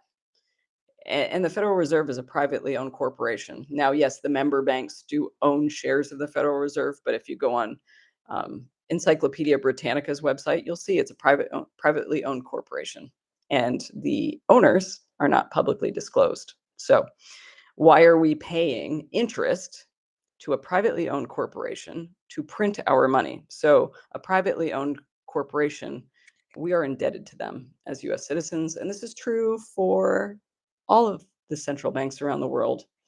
Russia's slightly different. I'm not 100% sure. I think they are they've been totally isolated from the system. And I think that that's because there's been some rebellion. And then Iran and South Korea are the other two where I believe they're controlled by their countries, but there's a large chance that they're not. But yeah, almost every central bank is owned by the same families. Yep. So that bothers me a lot because in the US, and that's why I kept reading. And I'm a real fan of Austrian economics. I really am. Yep, because they make sense. And they're all about sound money. You can't produce a euro unless you have the equivalent in gold or silver or assets. Okay. And that's how you keep the monetary system fair. Also, I'm a fan of decentralization. If there was a way to if there were just smaller scale currencies, like not just national currencies, but small local currencies, there are big issues around that too. Because you could go to prison. Like if you have a local currency and it's a $1 to one, it's a 1-to-1 exchange, you could go to prison. Yeah. It has to be weaker than the dollar, for example. And it has to be like community bucks or something. And there are so many legalities around it, but when people tell me that the U.S. is a free market economy, I was like, you can't have a free market economy without having a free currency, and that requires decentralization. And then many people will be like, "Oh, well, Bitcoin," and they'll go into like all the different cryptos. And yes, I understand the principles upon which Bitcoin was created, but I really struggle with digital because the power goes out and digital goes to heck. We saw the power outages in Spain and Portugal and stuff. And, and all these young people who don't carry cash were up, as they say, up shit's creek without a paddle. I really do believe in decentralization. And I really do believe in the gift economy and just helping people when help is needed because, you also end up always getting help when you need it. I've helped so many people along the way, but I've received more help. It's amazing. So I think over the next few decades, it's going to be very interesting. I think people are going to, and I should also mention that the gift economy is quite anarchistic. And a lot of people don't quite understand what anarchy is. They think it's all violence and chaos and everything, and that's not it. Anarchy only works if people take great responsibility for themselves. It's the ultimate self-responsibility because anarchy, anarchos in Greek, means no rulers. Anarchos. That's all it means. It means that every single person takes responsibility for themselves, and And that is an ideal world. You don't need rulers if everyone takes ownership for themselves and their actions. I mean, there's double, and so that's why anarchy doesn't really work, because at this point in life, there are still violent people. There are still people who will extract and exploit people. But the more elevated our consciousness becomes, the more we can move towards that. And then there will be more of a gift economy as well, because people realize how much we need each other. And it's, yeah, I don't know. Sorry, I'm going off on a tangent. I hope that answers your question. I used to write about it a lot, had a good audience actually, and some really fascinating people who are writers and thinkers on this subject that are way better known than I am. But it was really good fun. But I didn't want to be constantly on, you know. But I recommend my Amazon. Let me see. I'll pull it up. Actually, it's in the description box of the live stream. Um, a lot of the books I recommend are on there. Not a lot. I would say a significant portion, but I still have a ton I haven't added yet. And so if you want to read some books by Ludwig von Mises or Murray Rothbard, those are great ways to get started if you want to learn about the monetary system a bit more and Austrian economics. You know, right now we have a Keynesian system, and Keynes was all about debt, debt, debt, debt, debt, debt. And I'm just, yeah, it keeps us all impoverished. So that's why I'm against it. And I'm not against much, but I I believe in decentralization. I believe in, sovereignty and self ownership and self responsibility. So that's kind of why I got into it. Thank you for that awesome question, Joey. Leap and Larry, what is your coaching experience like? Who is it for, and what to expect? Thank you so much, Larry. Yeah, so I pinned my coaching link in at the top of the chat here. It's also on my channel description and in the description box. But thank you for that excellent question. So I used to do posture and alignment training. I also used to teach breath work and meditation. I've done a lot of energy work in the past. I don't do that anymore. I got a very clear message that part of my life is over, or at least done for now. Uh, so, but when I was doing the posture and alignment training, I realized that, and I'm just kind of telling you how I got to the coaching aspect. I realized that when I was working with my posture and alignment clients, we work with the psoas, which is the largest muscle in the body. And that is why most people have structural and alignment problems. It's because the psoas is contracted. It's either contracted on one side of the body or the other. And or both, and that's why people end up hunchback. I won't get into it now. I actually do workshops on it, but when the psoas is contracted, I found that there's a lot of trauma and emotions that are stored in the psoas. So when we get it to expand and let go of its tension, a lot of emotions come to the surface, and people would start sobbing, and not out of physical pain, but out of just an emotional. I don't like the word release, and I'll explain in a moment why, but yeah, it's an emotional catharsis. And so I would be helping them through that with breath work and coaching them through that. And that's kind of how I thought I would eventually do this work, because I was really working through some hard stuff, because some people would tell me the events that were coming up, and I would talk them through it. We would breathe through it. And I would hold, even if the session they booked 2 hours, but they're going through this trauma, we would go until we finished what we were planning to do in the session and get them through that and get them to a safe place where they felt good, to leave. They felt relieved. They felt like they could go home and rest, and they're okay, because it is a letting go. And we store our emotions and our trauma in ourselves. So that was part of it. I also did I'm a certified yoga instructor as well. I don't do that. I do modified yoga, because a lot of yoga is not biomechanically safe for our bodies. Most of it's been invented. It's another story. Um, Over in the recent past, and it's a multi-$100 billion industry. So that's a small side bit. But when I was doing the meditation and breath work, small groups and and individually, people often would just start sharing their challenges with me, and so I was coaching them through that. And then, the other thing is, ever since I was probably in my early 20s, people would come to me with their problems. People I know, it was a very common thing. They would just open up and tell me their problems, and I would listen, and they would ask me for advice. And I said, I can't give you advice, but I can ask you questions and I can share ideas. And you go and do what you feel is best.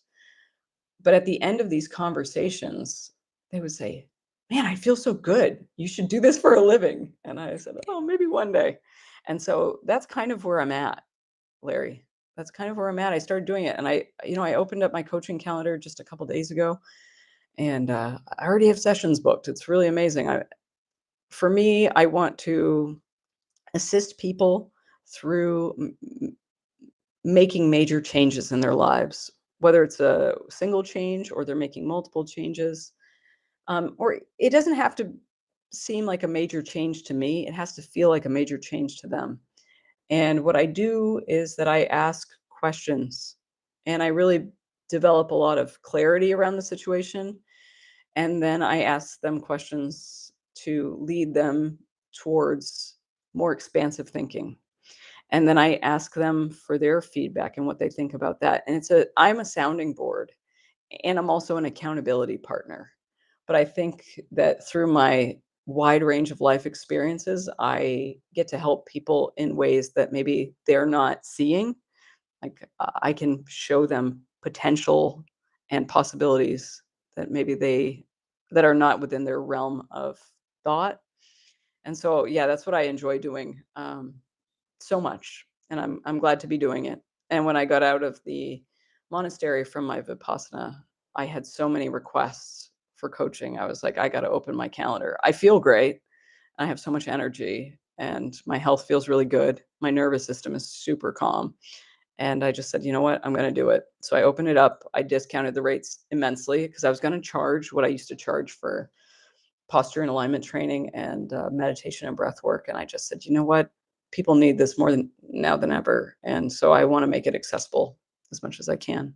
Thank you very much for that wonderful question. And if anyone needs those services or just wants to ask more, feel free to put it in the chat. But the link is posted here in the live stream for my calendar to book a session. And it's also on the channel description and the live stream description. Let's see. Joe, hi from England. Awesome. Joe. Oh, yes, I remember your comment, Joe. I just responded, I believe. I watched your video on careers and quit my horrible bank call center job. Onwards to things I actually want to do, hopefully. Absolutely, Joe. Congratulations. I always congratulate people when they quit their jobs. I also congratulate people when they get fired.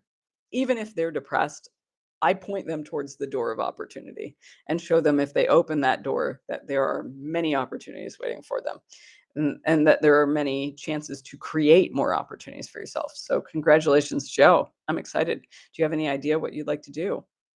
And I don't necessarily mean for work. I mean like what you'd like to do with your time and your energy because you've now reclaimed your time and energy. So do more financial based content. My CPM will skyrocket. Yeah, I'm hesitant to do that.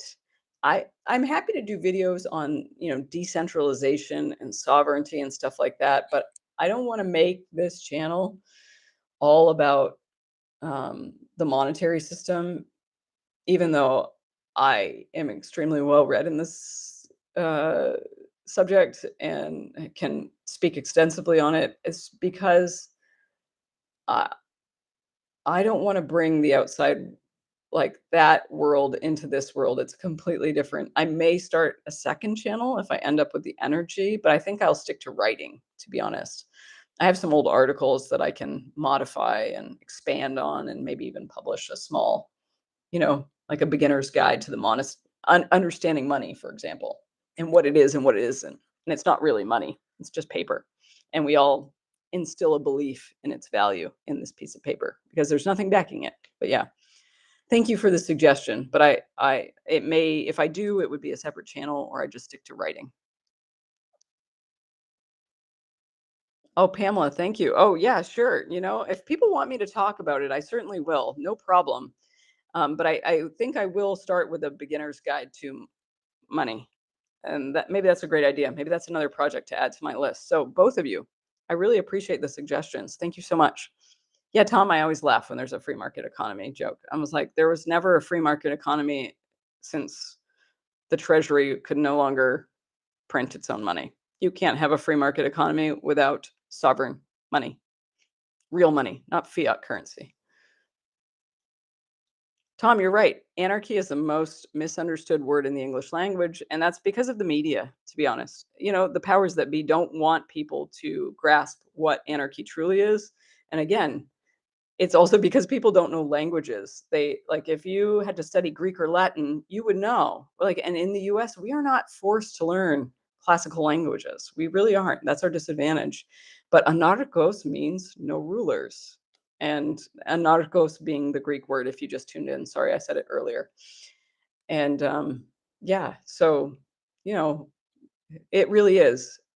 Ultimately, society should aim for that because it means that everyone's taking responsibility for themselves. People are contributing to their communities, that we are mature adults living in a world without having to be told what to do all the time and how to stay in our lane. And, we wouldn't, if humanity could get to a level of consciousness where we don't, where jails don't need to exist and all this other stuff, it's, call me an idealist, but one day, may not be in my lifetime, but one day that would be the ideal. And I've seen human consciousness really elevate in the last, it has changed a lot in 20 years.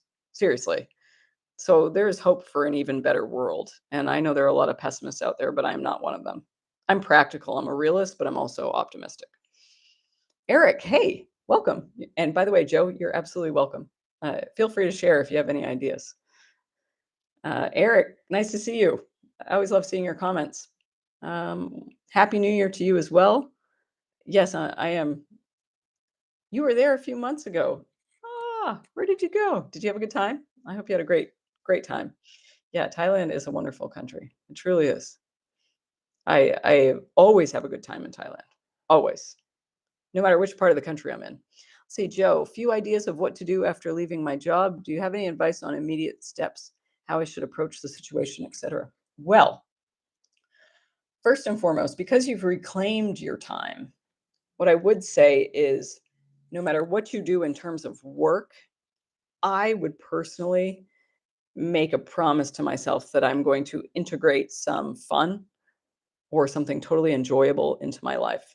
If it's a new hobby, something you haven't done, or a hobby that you love, but you didn't have the energy for, and it kind of got lost, start giving your energy to that a lot while you're looking for work. Because if you are satisfied and fulfilled when you're looking for work, people are going to feel it, because when you're doing things you enjoy, you radiate a certain vibrance and people sense it. Even if they can't articulate what it is about you, they sense that you are a content person.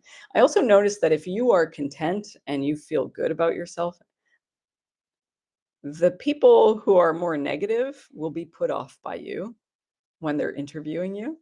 And the people who resonate more with you will be intrigued and will be drawn to you. And yeah, so just that would be my, I'm not going to give work advice, job advice, but definitely I would do what you can to find work that is not going to extract so much energy. You've probably developed an immense amount of skills working in a call center, and patience is probably one of the most valuable. You deal with such a wide range of people, and you catch them often at stressful times. So you have a lot of soft skills that could be valuable, human people soft skills that could translate to many lines of work, as long as you can explain those in an interview and show how they would translate into the position you're interviewing for. Yeah, you could get a lot of work. I would say just aim for something that will extract less of your soul and energy from you because call centers are probably one of the most stressful jobs on the planet. So, yeah, I wish you the best, and I'd love to hear what you end up doing, but also to hear what you end up doing for fun, more importantly. Congratulations on making such a healthy choice for yourself.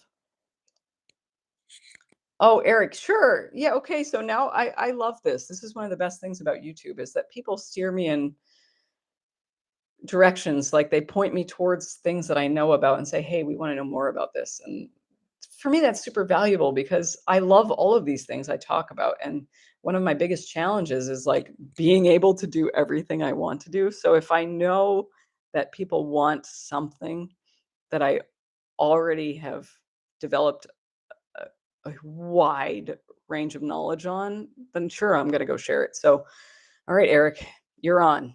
That's 3 or 4 of you who've asked me for this. So I will this year I will get you a beginner's book on, and may be a collection of articles that you can just read, and there's a thread connecting them.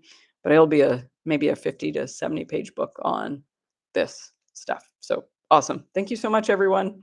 Let's see. Tides. Welcome. You made it. Awesome. It's always fun. I've got Tides and Brian here. They're part of my Patreon community. So thank you both for being here. It's always nice to see you in the chat. Hope everything is well with you. Jack, why Thailand? Oh, great question. So, Jack, I have been living in Vietnam, and you, as a US citizen, you get a 90-day visa. And my 90-day visa was almost up. And before I even made it to Vietnam, I booked a ticket to Thailand because I wanted to come back here. I sensed that I would want to come back here and do a 10-day Vipassana, which is a silent meditation retreat. 10, or it's a course technically. It's not a course, it is a retreat really. At a Buddhist monastery that I had been to and done a silent meditation course at 13 years ago. So yeah, that's why Thailand, but also uh okay, Jack, I'm going to block you if you start talking about that. Why are you talking about ladyboys? Okay, so we're going to remove that. Yeah, that's not my. Yeah, that's your warning. I will take it out.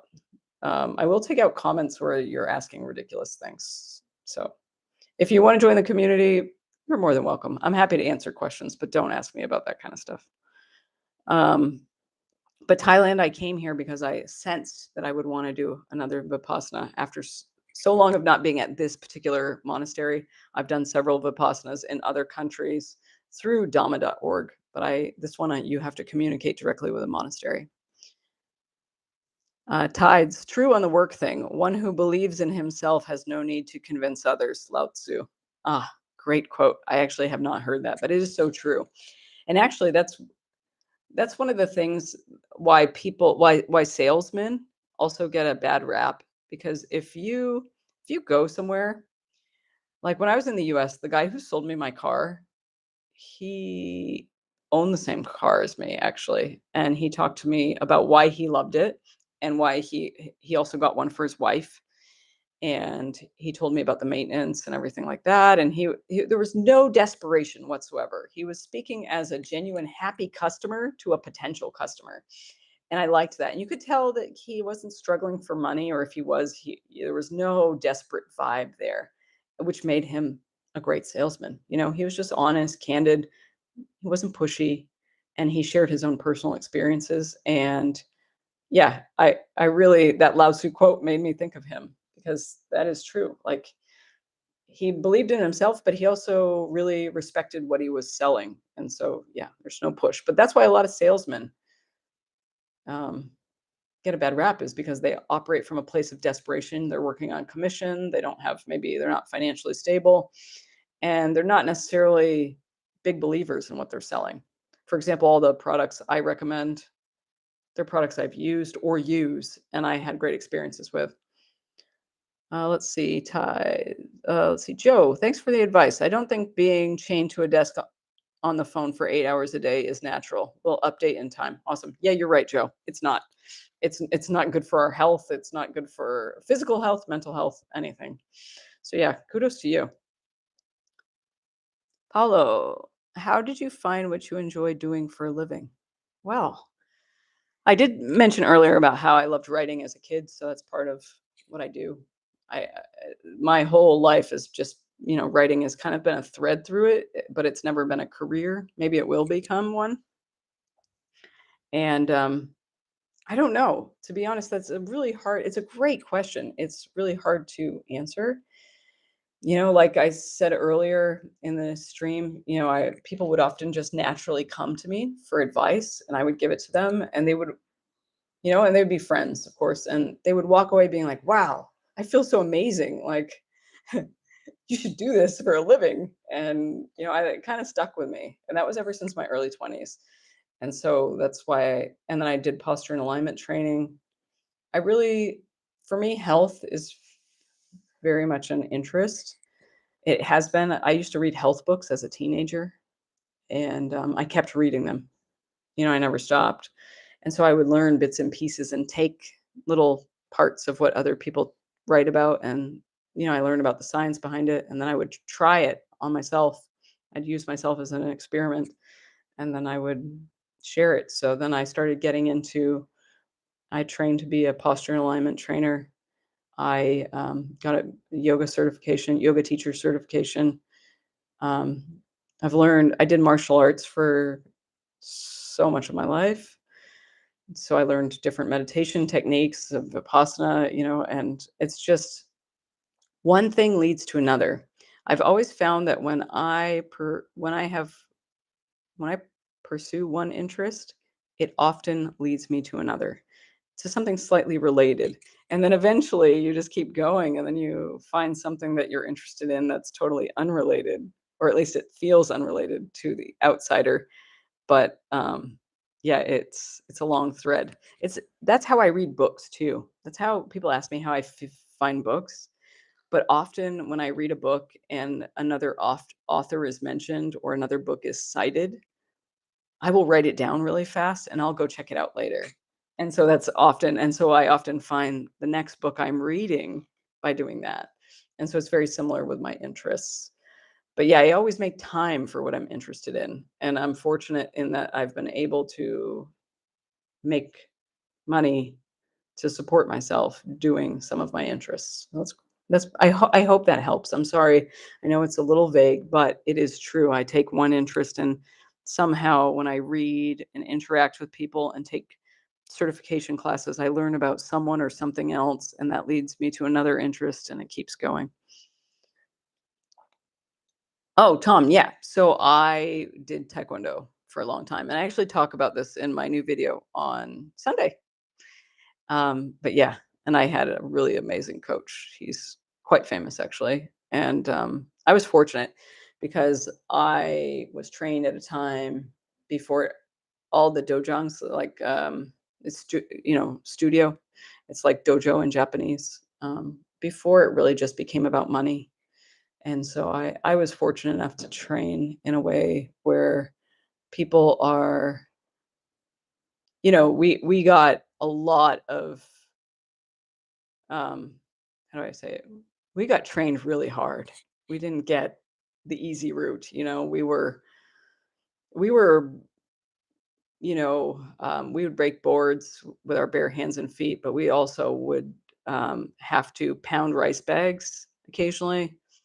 And we would break cement blocks that are like, I don't know, 2 inches thick maybe, and break them with our bare hands. Yeah.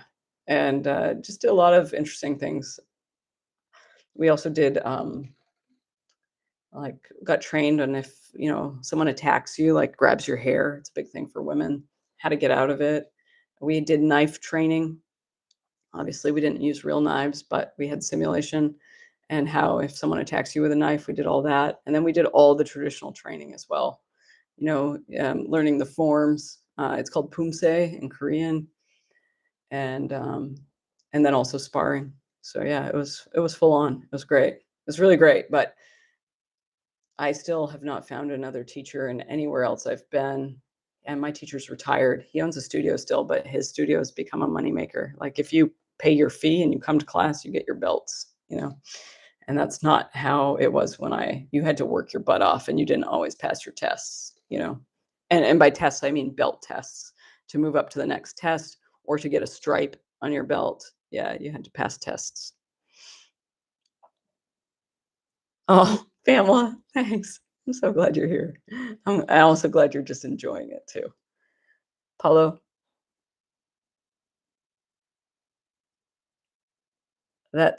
I'm glad. Paulo, I'm glad that helped you out. Yeah. Uh, I've found, and I've said this in a few videos, Paulo,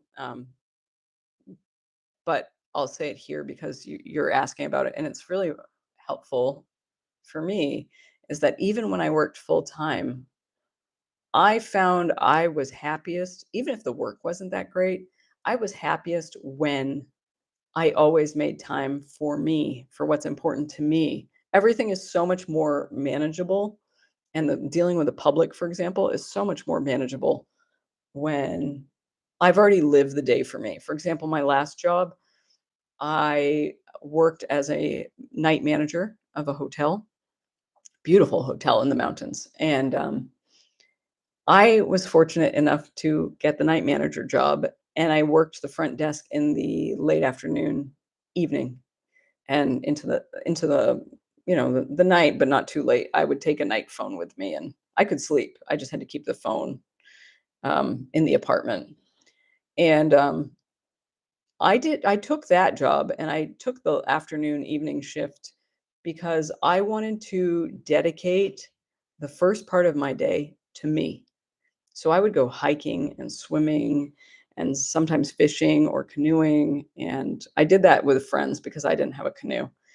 But I always did that where I would read or write or just go for a long walk. And I did that because I knew that if I invested until 2 o'clock in the afternoon, 3 o'clock in the afternoon. If I woke up at sunrise, which I always did, and I spent all that time for me, on me, and what matters to me, then I could show up. And even with the most complicated guests, I could keep my calm and I wouldn't feel drained. Sure, it wouldn't be pleasant if sometimes the public is extremely unpleasant. But I felt so much more grounded and centered. And, I didn't lose my center because I had dedicated all that time to me. Of course, I was doing laundry and cooking too, but much of that time was for me. So I hope that helps. Joey B, hi. You inspired me to book a one-way ticket to India on the 10th. Holy moly. As a 30-year-old man from Arizona, thank you very much. Wow, Joey. Ah, I'm wondering how I inspired you to do that. Like, what did you watch one of my videos or something? If so, which one? Congratulations. What an amazing adventure you have ahead of you. Good for you. I actually have not been to India. I've spent a significant amount of time in Sri Lanka and in Nepal, but not India. Amazing. I hope you come back if you have time and just share your experiences. And also, I'm curious, which part of India are you going to? Tom did Taekwondo, but went on to Goju Ryu Karate and finally Chen style Tai Chi. Wow, good for you. Very cool. Yeah, I don't know if I'm going to do this, but what French woman I befriended here in Thailand has turned me on to some temples in China where you can go and stay and train in kung fu, and that's very appealing to me. We'll see. She's got I got to do some research on it first, but she's actually going to go, and I'd love to hear her experience, especially if because we were talking about martial arts and stuff like that. So that's how we got on this subject. But yeah, I'm always interested because I really enjoy. I don't know. My brain is wired for martial arts, and it's cool to see someone else's too. Awesome.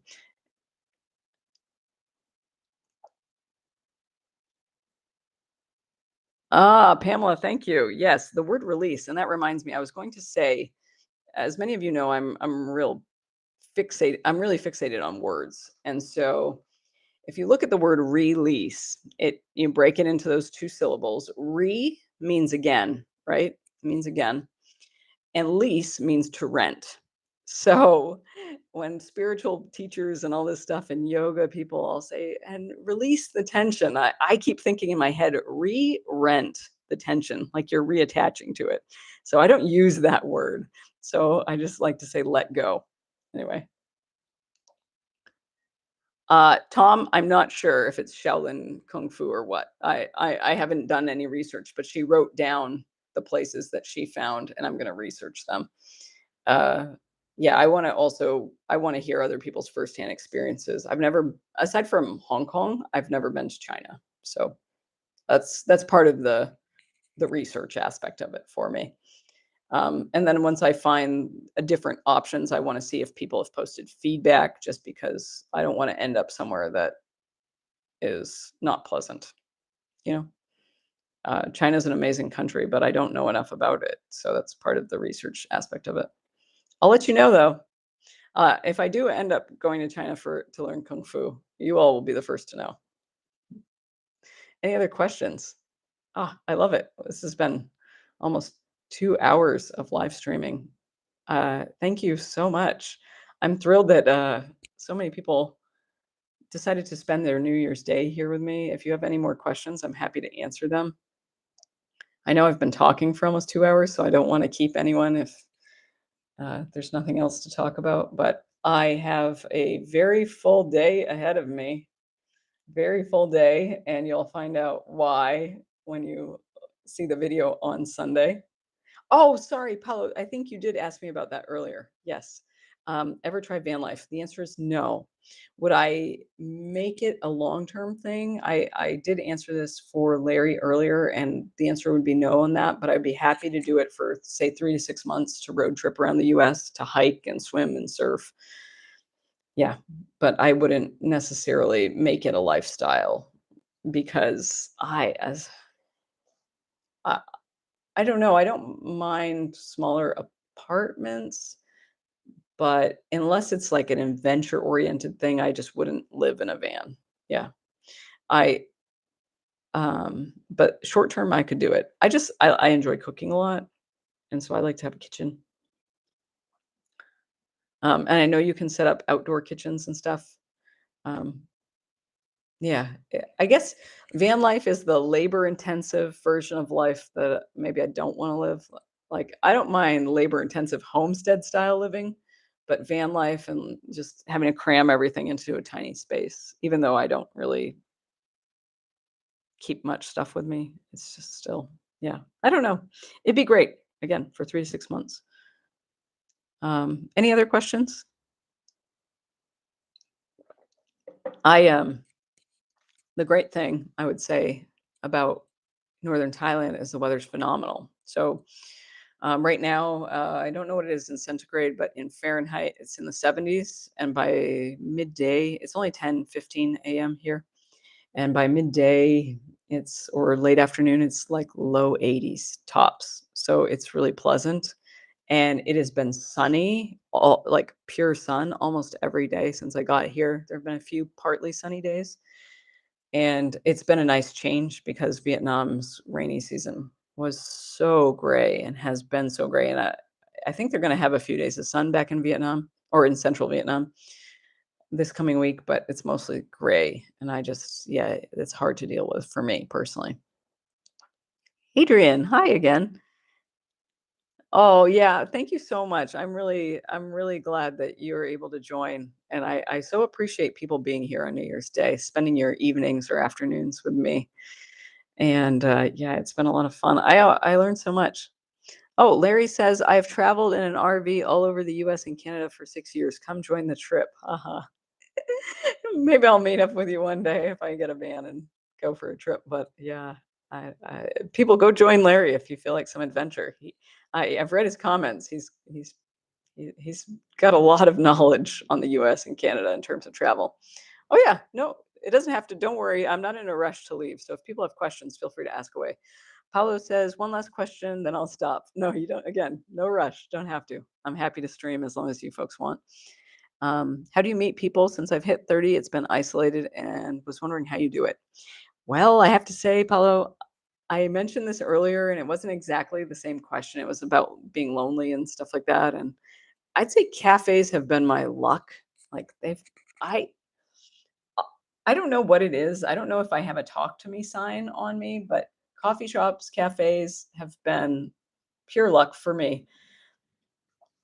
Um, People just talk to me in cafes, or someone's reading an interesting book and I see how engrossed they are, and I try to like sneak a peek of the title. And if I can't, I wait for them to take a break and put the book down, or if they go to the bathroom or order another drink or something. And then I ask them. I never interrupt them. I wait till they take a break, and then I um, I ask them about the book, and that usually opens a whole can of worms, and then some great conversation ensues. And so that's one way I meet people. Also, I was mentioning that when I'm traveling, once in a great while, I will stay at a hostel. It's the best way to meet people. Like I met, it might have been a bigger age range. I've met like this past week. I've got my own place now. I'm in a beautiful place, and it's a quieter area, and I stayed in a hostel. I met people from the early 20s all the way up. And I think one guy was in his early 60s actually. And so it was really fun. And that's a great way when I'm traveling. Otherwise, I just pers- when you in my experience, when I'm doing things I enjoy, I meet people doing the same things. So wherever I go, I try to hike. Like when I go back to Vietnam, I'll be hiking. So I'm going to meet more people hiking. Here, I'm hiking. I also meet people where I met people fishing. I'm not like a huge fisherman, but you meet people that way. It's just like whenever you are doing your interests, you meet people. Also, if you are living in one place, I say volunteering for an organization that means something to you also means that you're immediately going to connect with people that share the same values as you, because clearly you're volunteering for the same organization. And then you could end up having great friendships as a result. You may not agree on everything, but you do already share that interest. And so you may meet people that you never would have. Also, in my most recent video, it's about fun. I talk about surfing and how I grew up surfing, and then also as an adult, I met some of the most amazing people in the water, people I would have never come across just because of where I lived or what I was doing for work or whatever, or the social circles that I had already would have never intersected with theirs. And how, when you find things that you love doing, the people who also love doing it all seem to attract each other. And we used to go out for dinner after surfing on Friday nights, sometimes Saturday nights, and it wasn't organized. It was just be like, I'm getting tired. I'm going in. Anyone else want to go in and grab dinner? And then, like, before you know it, it's anywhere from 4 to, I think, 17 or 18 people, maybe something like that. I think that was the biggest, 16, 17, 18. And, we would restaurants. I mean, the restaurants we go to were used to us doing this after once or twice. They're like, oh, here they come. We would call before we all showered and changed our clothes and stuff. We'd be like, "Hey, can you accommodate? There's like 16 of us coming." They'd be like, "Yeah, sure, we can do it at this time," and we'd all show up. Or they'd say, "You can sit at the bar until the table's free," or something like that. And yeah, so I met awesome people doing this, over the years. And yeah, the more you participate in the things you're interested in, the more likely you're going to find other people interested in those. And yeah, that's a great way of meeting people. I don't do um I tried dating apps a long time ago, like twice, and I realized that people don't read your profiles. They don't care, and it just feels so unnatural because for me, when I meet people, if it's romantic, it's always better in person because you get their energy. And that doesn't translate on a screen. And most people advertise themselves as something they're not. They're always trying to, they never look like what they do in their photos and all this other stuff. So, yeah, if you're talking about meeting people romantically, yeah, forget the internet. I know some people have had success with it, but I say real life. Just go out in the world, do what you love, like in your spare time if you can't do that for a living, and just you'll meet people that way. Or by the way, if you're not sure what you love, I should really clarify this. If you're not sure what you love, just pick something you're interested in and go try it out. And try it out for a while, and then you'll meet people doing it that way. And then if it's not for you, you can try something else. That's really the best way to meet people, to be honest. Also, there's I think it's called meetup.com. I used to use that website a lot. And then another member of our community, I think she mentioned it's called Night Nerd. Yeah, I think it's called Night Nerd, the website, where you get like people who don't like partying but like want to do stuff in the evening. Yeah, I think that's what it's called. I wrote it down. It's in one of my notebooks. I'm sorry, I don't know it off the top of my head. I hope all of those answers help. Paulo, if not, let me know. I'll answer more.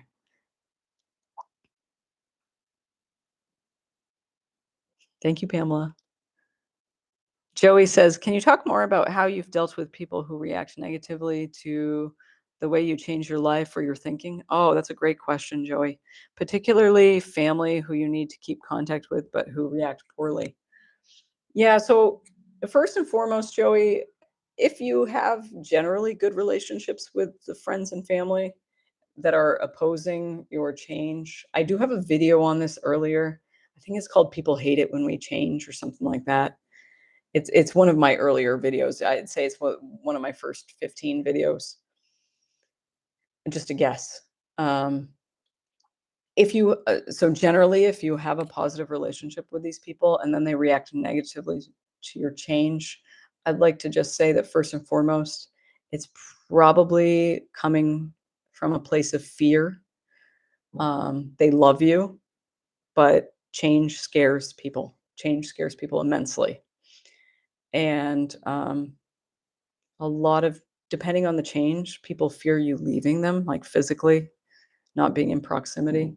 Now, if it's an unhealthy relationship already and these people drain you and you feel like you don't feel happy when you're around them, that's a totally different story. I say go your own way, be loving, be kind, but don't let them influence you.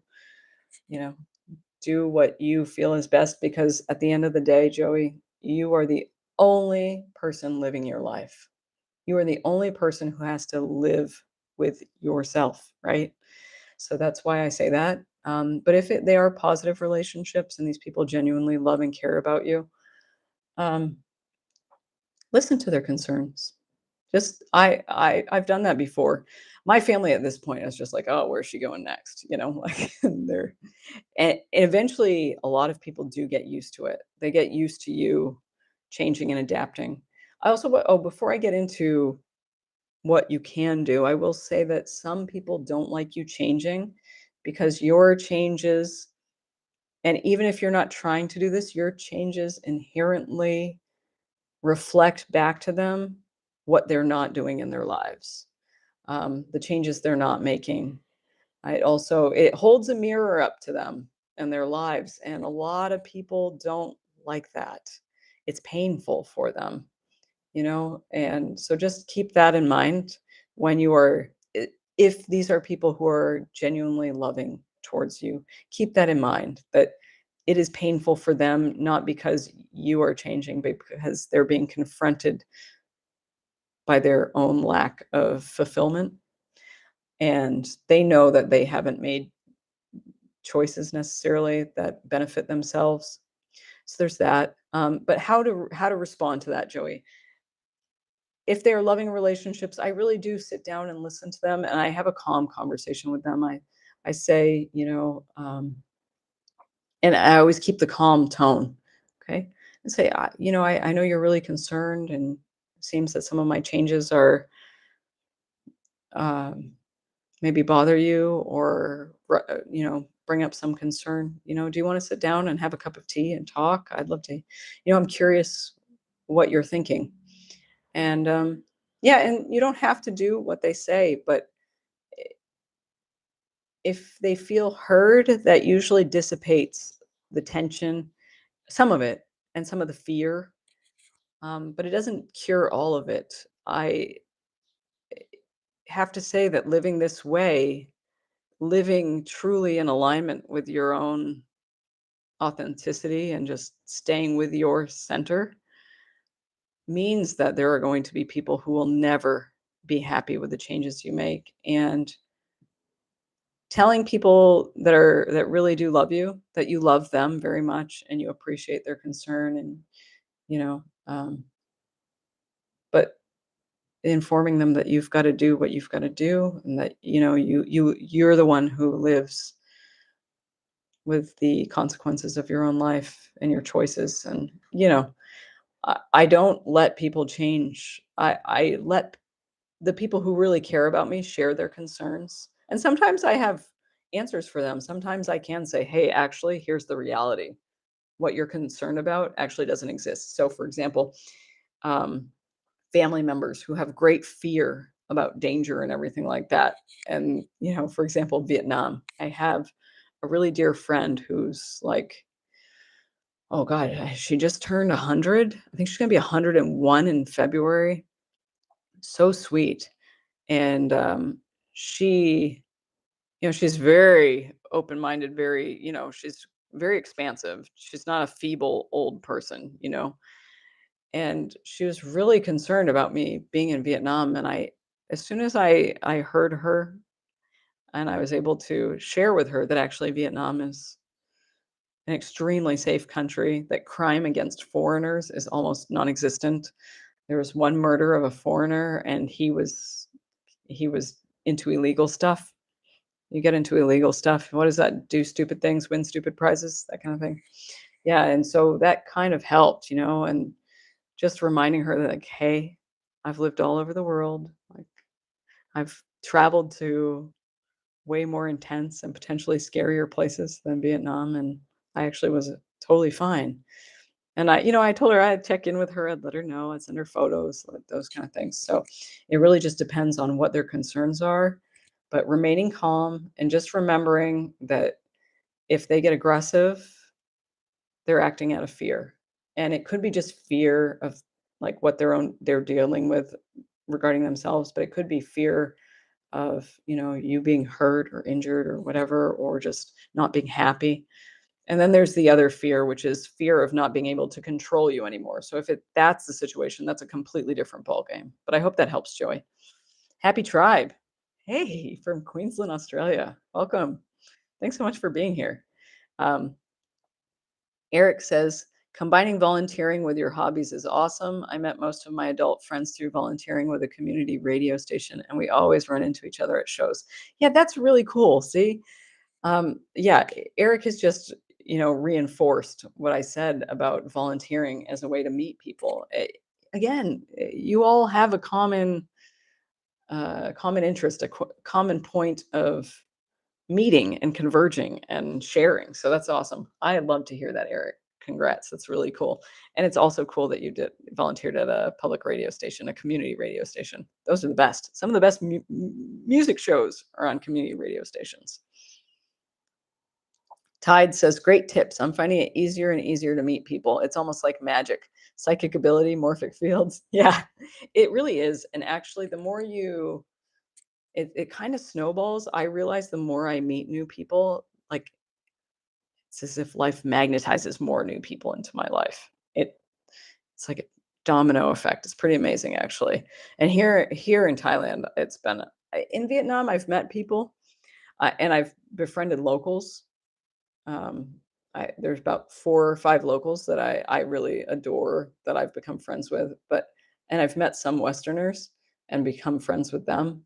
But here, the foreigner community, I've met so many people. It's out of control. Like I just sit somewhere and I meet people. It's really great. It's fun. Paulo, thank you for taking the time to answer all of my questions. Your knowledge is very helpful. I liked the beach bungalow hostel in San Diego. Just Paul or Drew. Oh, Paul. Okay. Oh, Paul or Drew. I thought it was Paulo and then your middle initial and then Drew. Okay, Paul or Drew. All right, you got it. Yeah, thank you so much for clarifying. You're very welcome, by the way. Leap and Larry, what's your experience with Australia? Well, Larry, I've got family in Australia, so that's a start. Um, and I've been to Melbourne and I've been to Darwin. And Melbourne's a really cool city. And I will probably be going. My family is now in Brisbane, so I probably will be visiting them within the next year or so. I'm not a fan of Darwin. I'm sorry, Darwin. I love Australia. I really do. And I love Australian people. They're so kind and so friendly. I love how outgoing they are. But Darwin, Australia was just not for me. Maybe it is for some people, but it smelled like the city smelled like old beer, and it smelled like just people were just drunk so much. It was really difficult. I spent a lot of my time. A bomb cyclone hit Darwin, Australia, when I was there, and unfortunately, because we were going to go inland, and I ended up spending. We cut the trip short, and I ended up spending the 3 days in the library after realizing like I could not stand the city. And we left a small accommodation and checked into a Hilton so that we didn't have to listen to really loud drunk people all the time. It was quiet. Oh man, it was not my favorite of trips. Actually, it was my least favorite trip. And but I love Australia, and Australian people are really really nice. And of course, I have Australian family. So, yeah. That's my experience with Australia. It's not too I don't have much knowledge on the place, but Melbourne is a really cool city. It's really amazing food, great coffee shops. People are very nice. So I should say kind. I don't like the word nice, but that's another story. Joey, I'm glad. I'm glad that was helpful. Joe says, how do you deal with all the big spiders, etc., in Southeast Asia, or do you not mind? Do you see them often? I have not. I've seen a couple small spiders.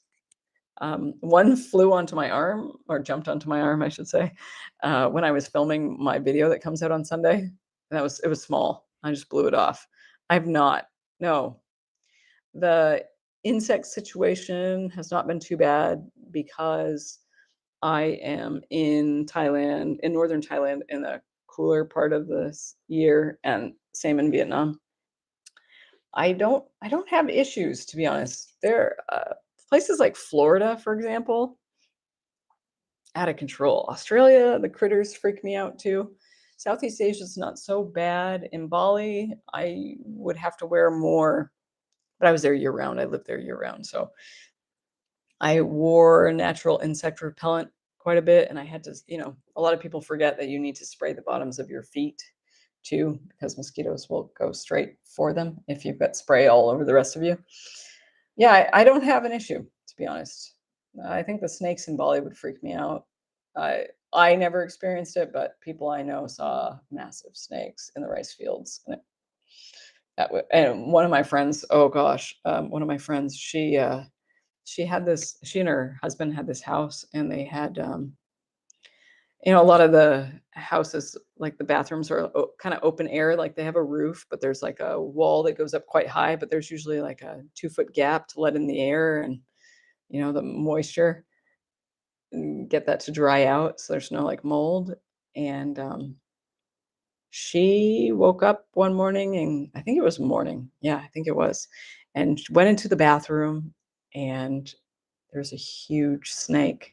Huge snake. She said it was close to like 12 feet long in her tub. I think it was 12 feet long. Maybe it was less. I don't know, but she said it was a lot longer than she is tall, and freaked out. I would slam that door shut and get the landlord. That freaked me out. So, oh, no, thank you. But yeah, sorry, Joe. I don't have any experiences with bugs. I've had worse experiences in other places. Let's see. Yeah, Leap and Larry, I do not. Larry, I don't drink. So yeah. uh, and neither did my partner at the time. So the two of us showing up to a beer-soaked city. We were going to Uluru, but because of the bomb cyclone, we could not get a rental vehicle that would allow that from any company that will allow us to make that drive. So that's why we got stuck in Darwin. Otherwise, we wouldn't have been. We would have stayed one night and left. So yeah, no. But other Australia places are amazing. Like again, my family lives in Brisbane, and they're not from Brisbane. They've moved around, but they love it. They absolutely love it. Very good quality of life. Beaches, good food, nice people, laid back. See, any other questions?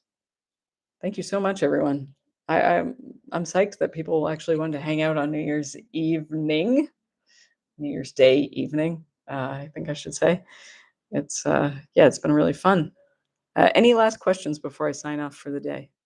I'm gonna go get some breakfast soon. No, I'll give it one more second. Um, I wanted to say that Southeast Asia, Joe, this is related to your comment. Uh, You are in more danger from the sidewalks in many Southeast Asian countries than you are the bugs. Okay.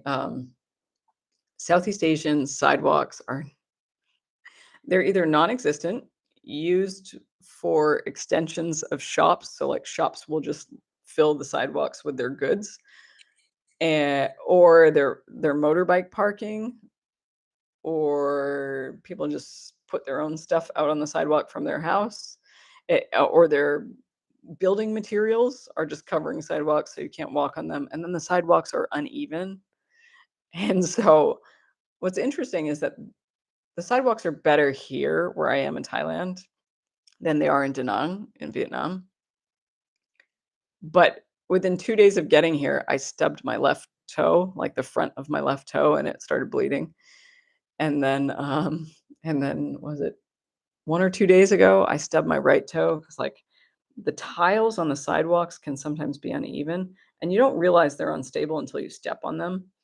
And then the tile shifts and then you jam your foot. Oh, it's not fun. Yeah. So yeah, Joe, I think walking is more hazardous than the bugs, to be honest. Anyway. All right, everyone. I don't think anyone else has any more questions. It's been awesome catching up with you. Thank you so much for being here. And if you have questions, you can put them in the comment section of the live stream. I'd be happy to answer them.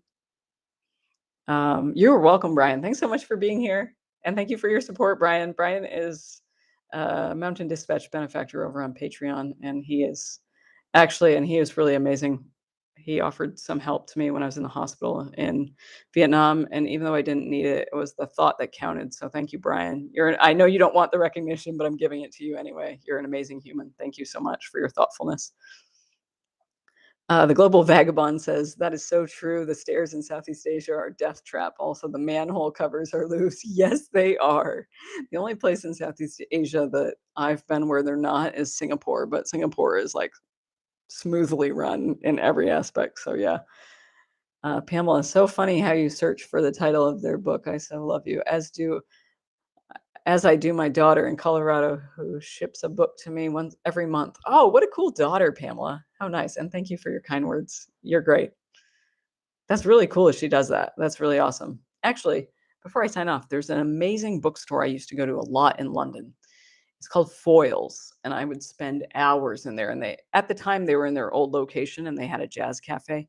But if you go on Foyles, Foyles, Foyles Books, they have, and if this is something you're interested in, they have a book subscription, so you can choose the genre you're interested in. They ship internationally, and they will curate a collection of books for you to read. And you sign up for the subscription, and they mail them to you. And you can be whatever genre you want, and you can request the frequency.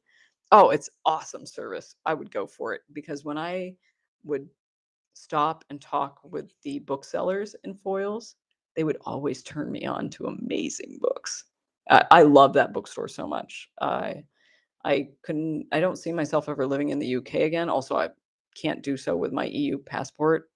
But if I did, it would just be because I want to hang out at Foyles. They don't have the Jazz Cafe anymore, but which was really cool because it had a jazz music shop adjacent to the cafe, and they would curate amazing, like, jazz shows, basically, and turn you on to jazz musicians like you never heard of.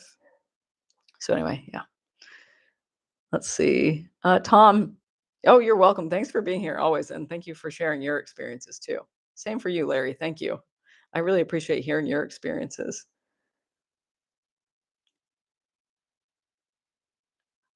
Oh, it's your first night divorced after 40 years of marriage. Well, you know what? I know from my friends' experiences that divorce can be painful and challenging, but congratulations on a new chapter in life. I hope it is continually filled with more adventure.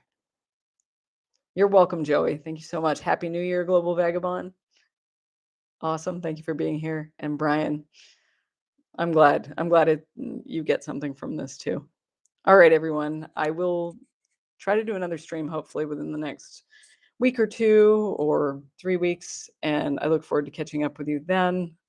For now, bye from Thailand. Happy New Year, everyone. Take care.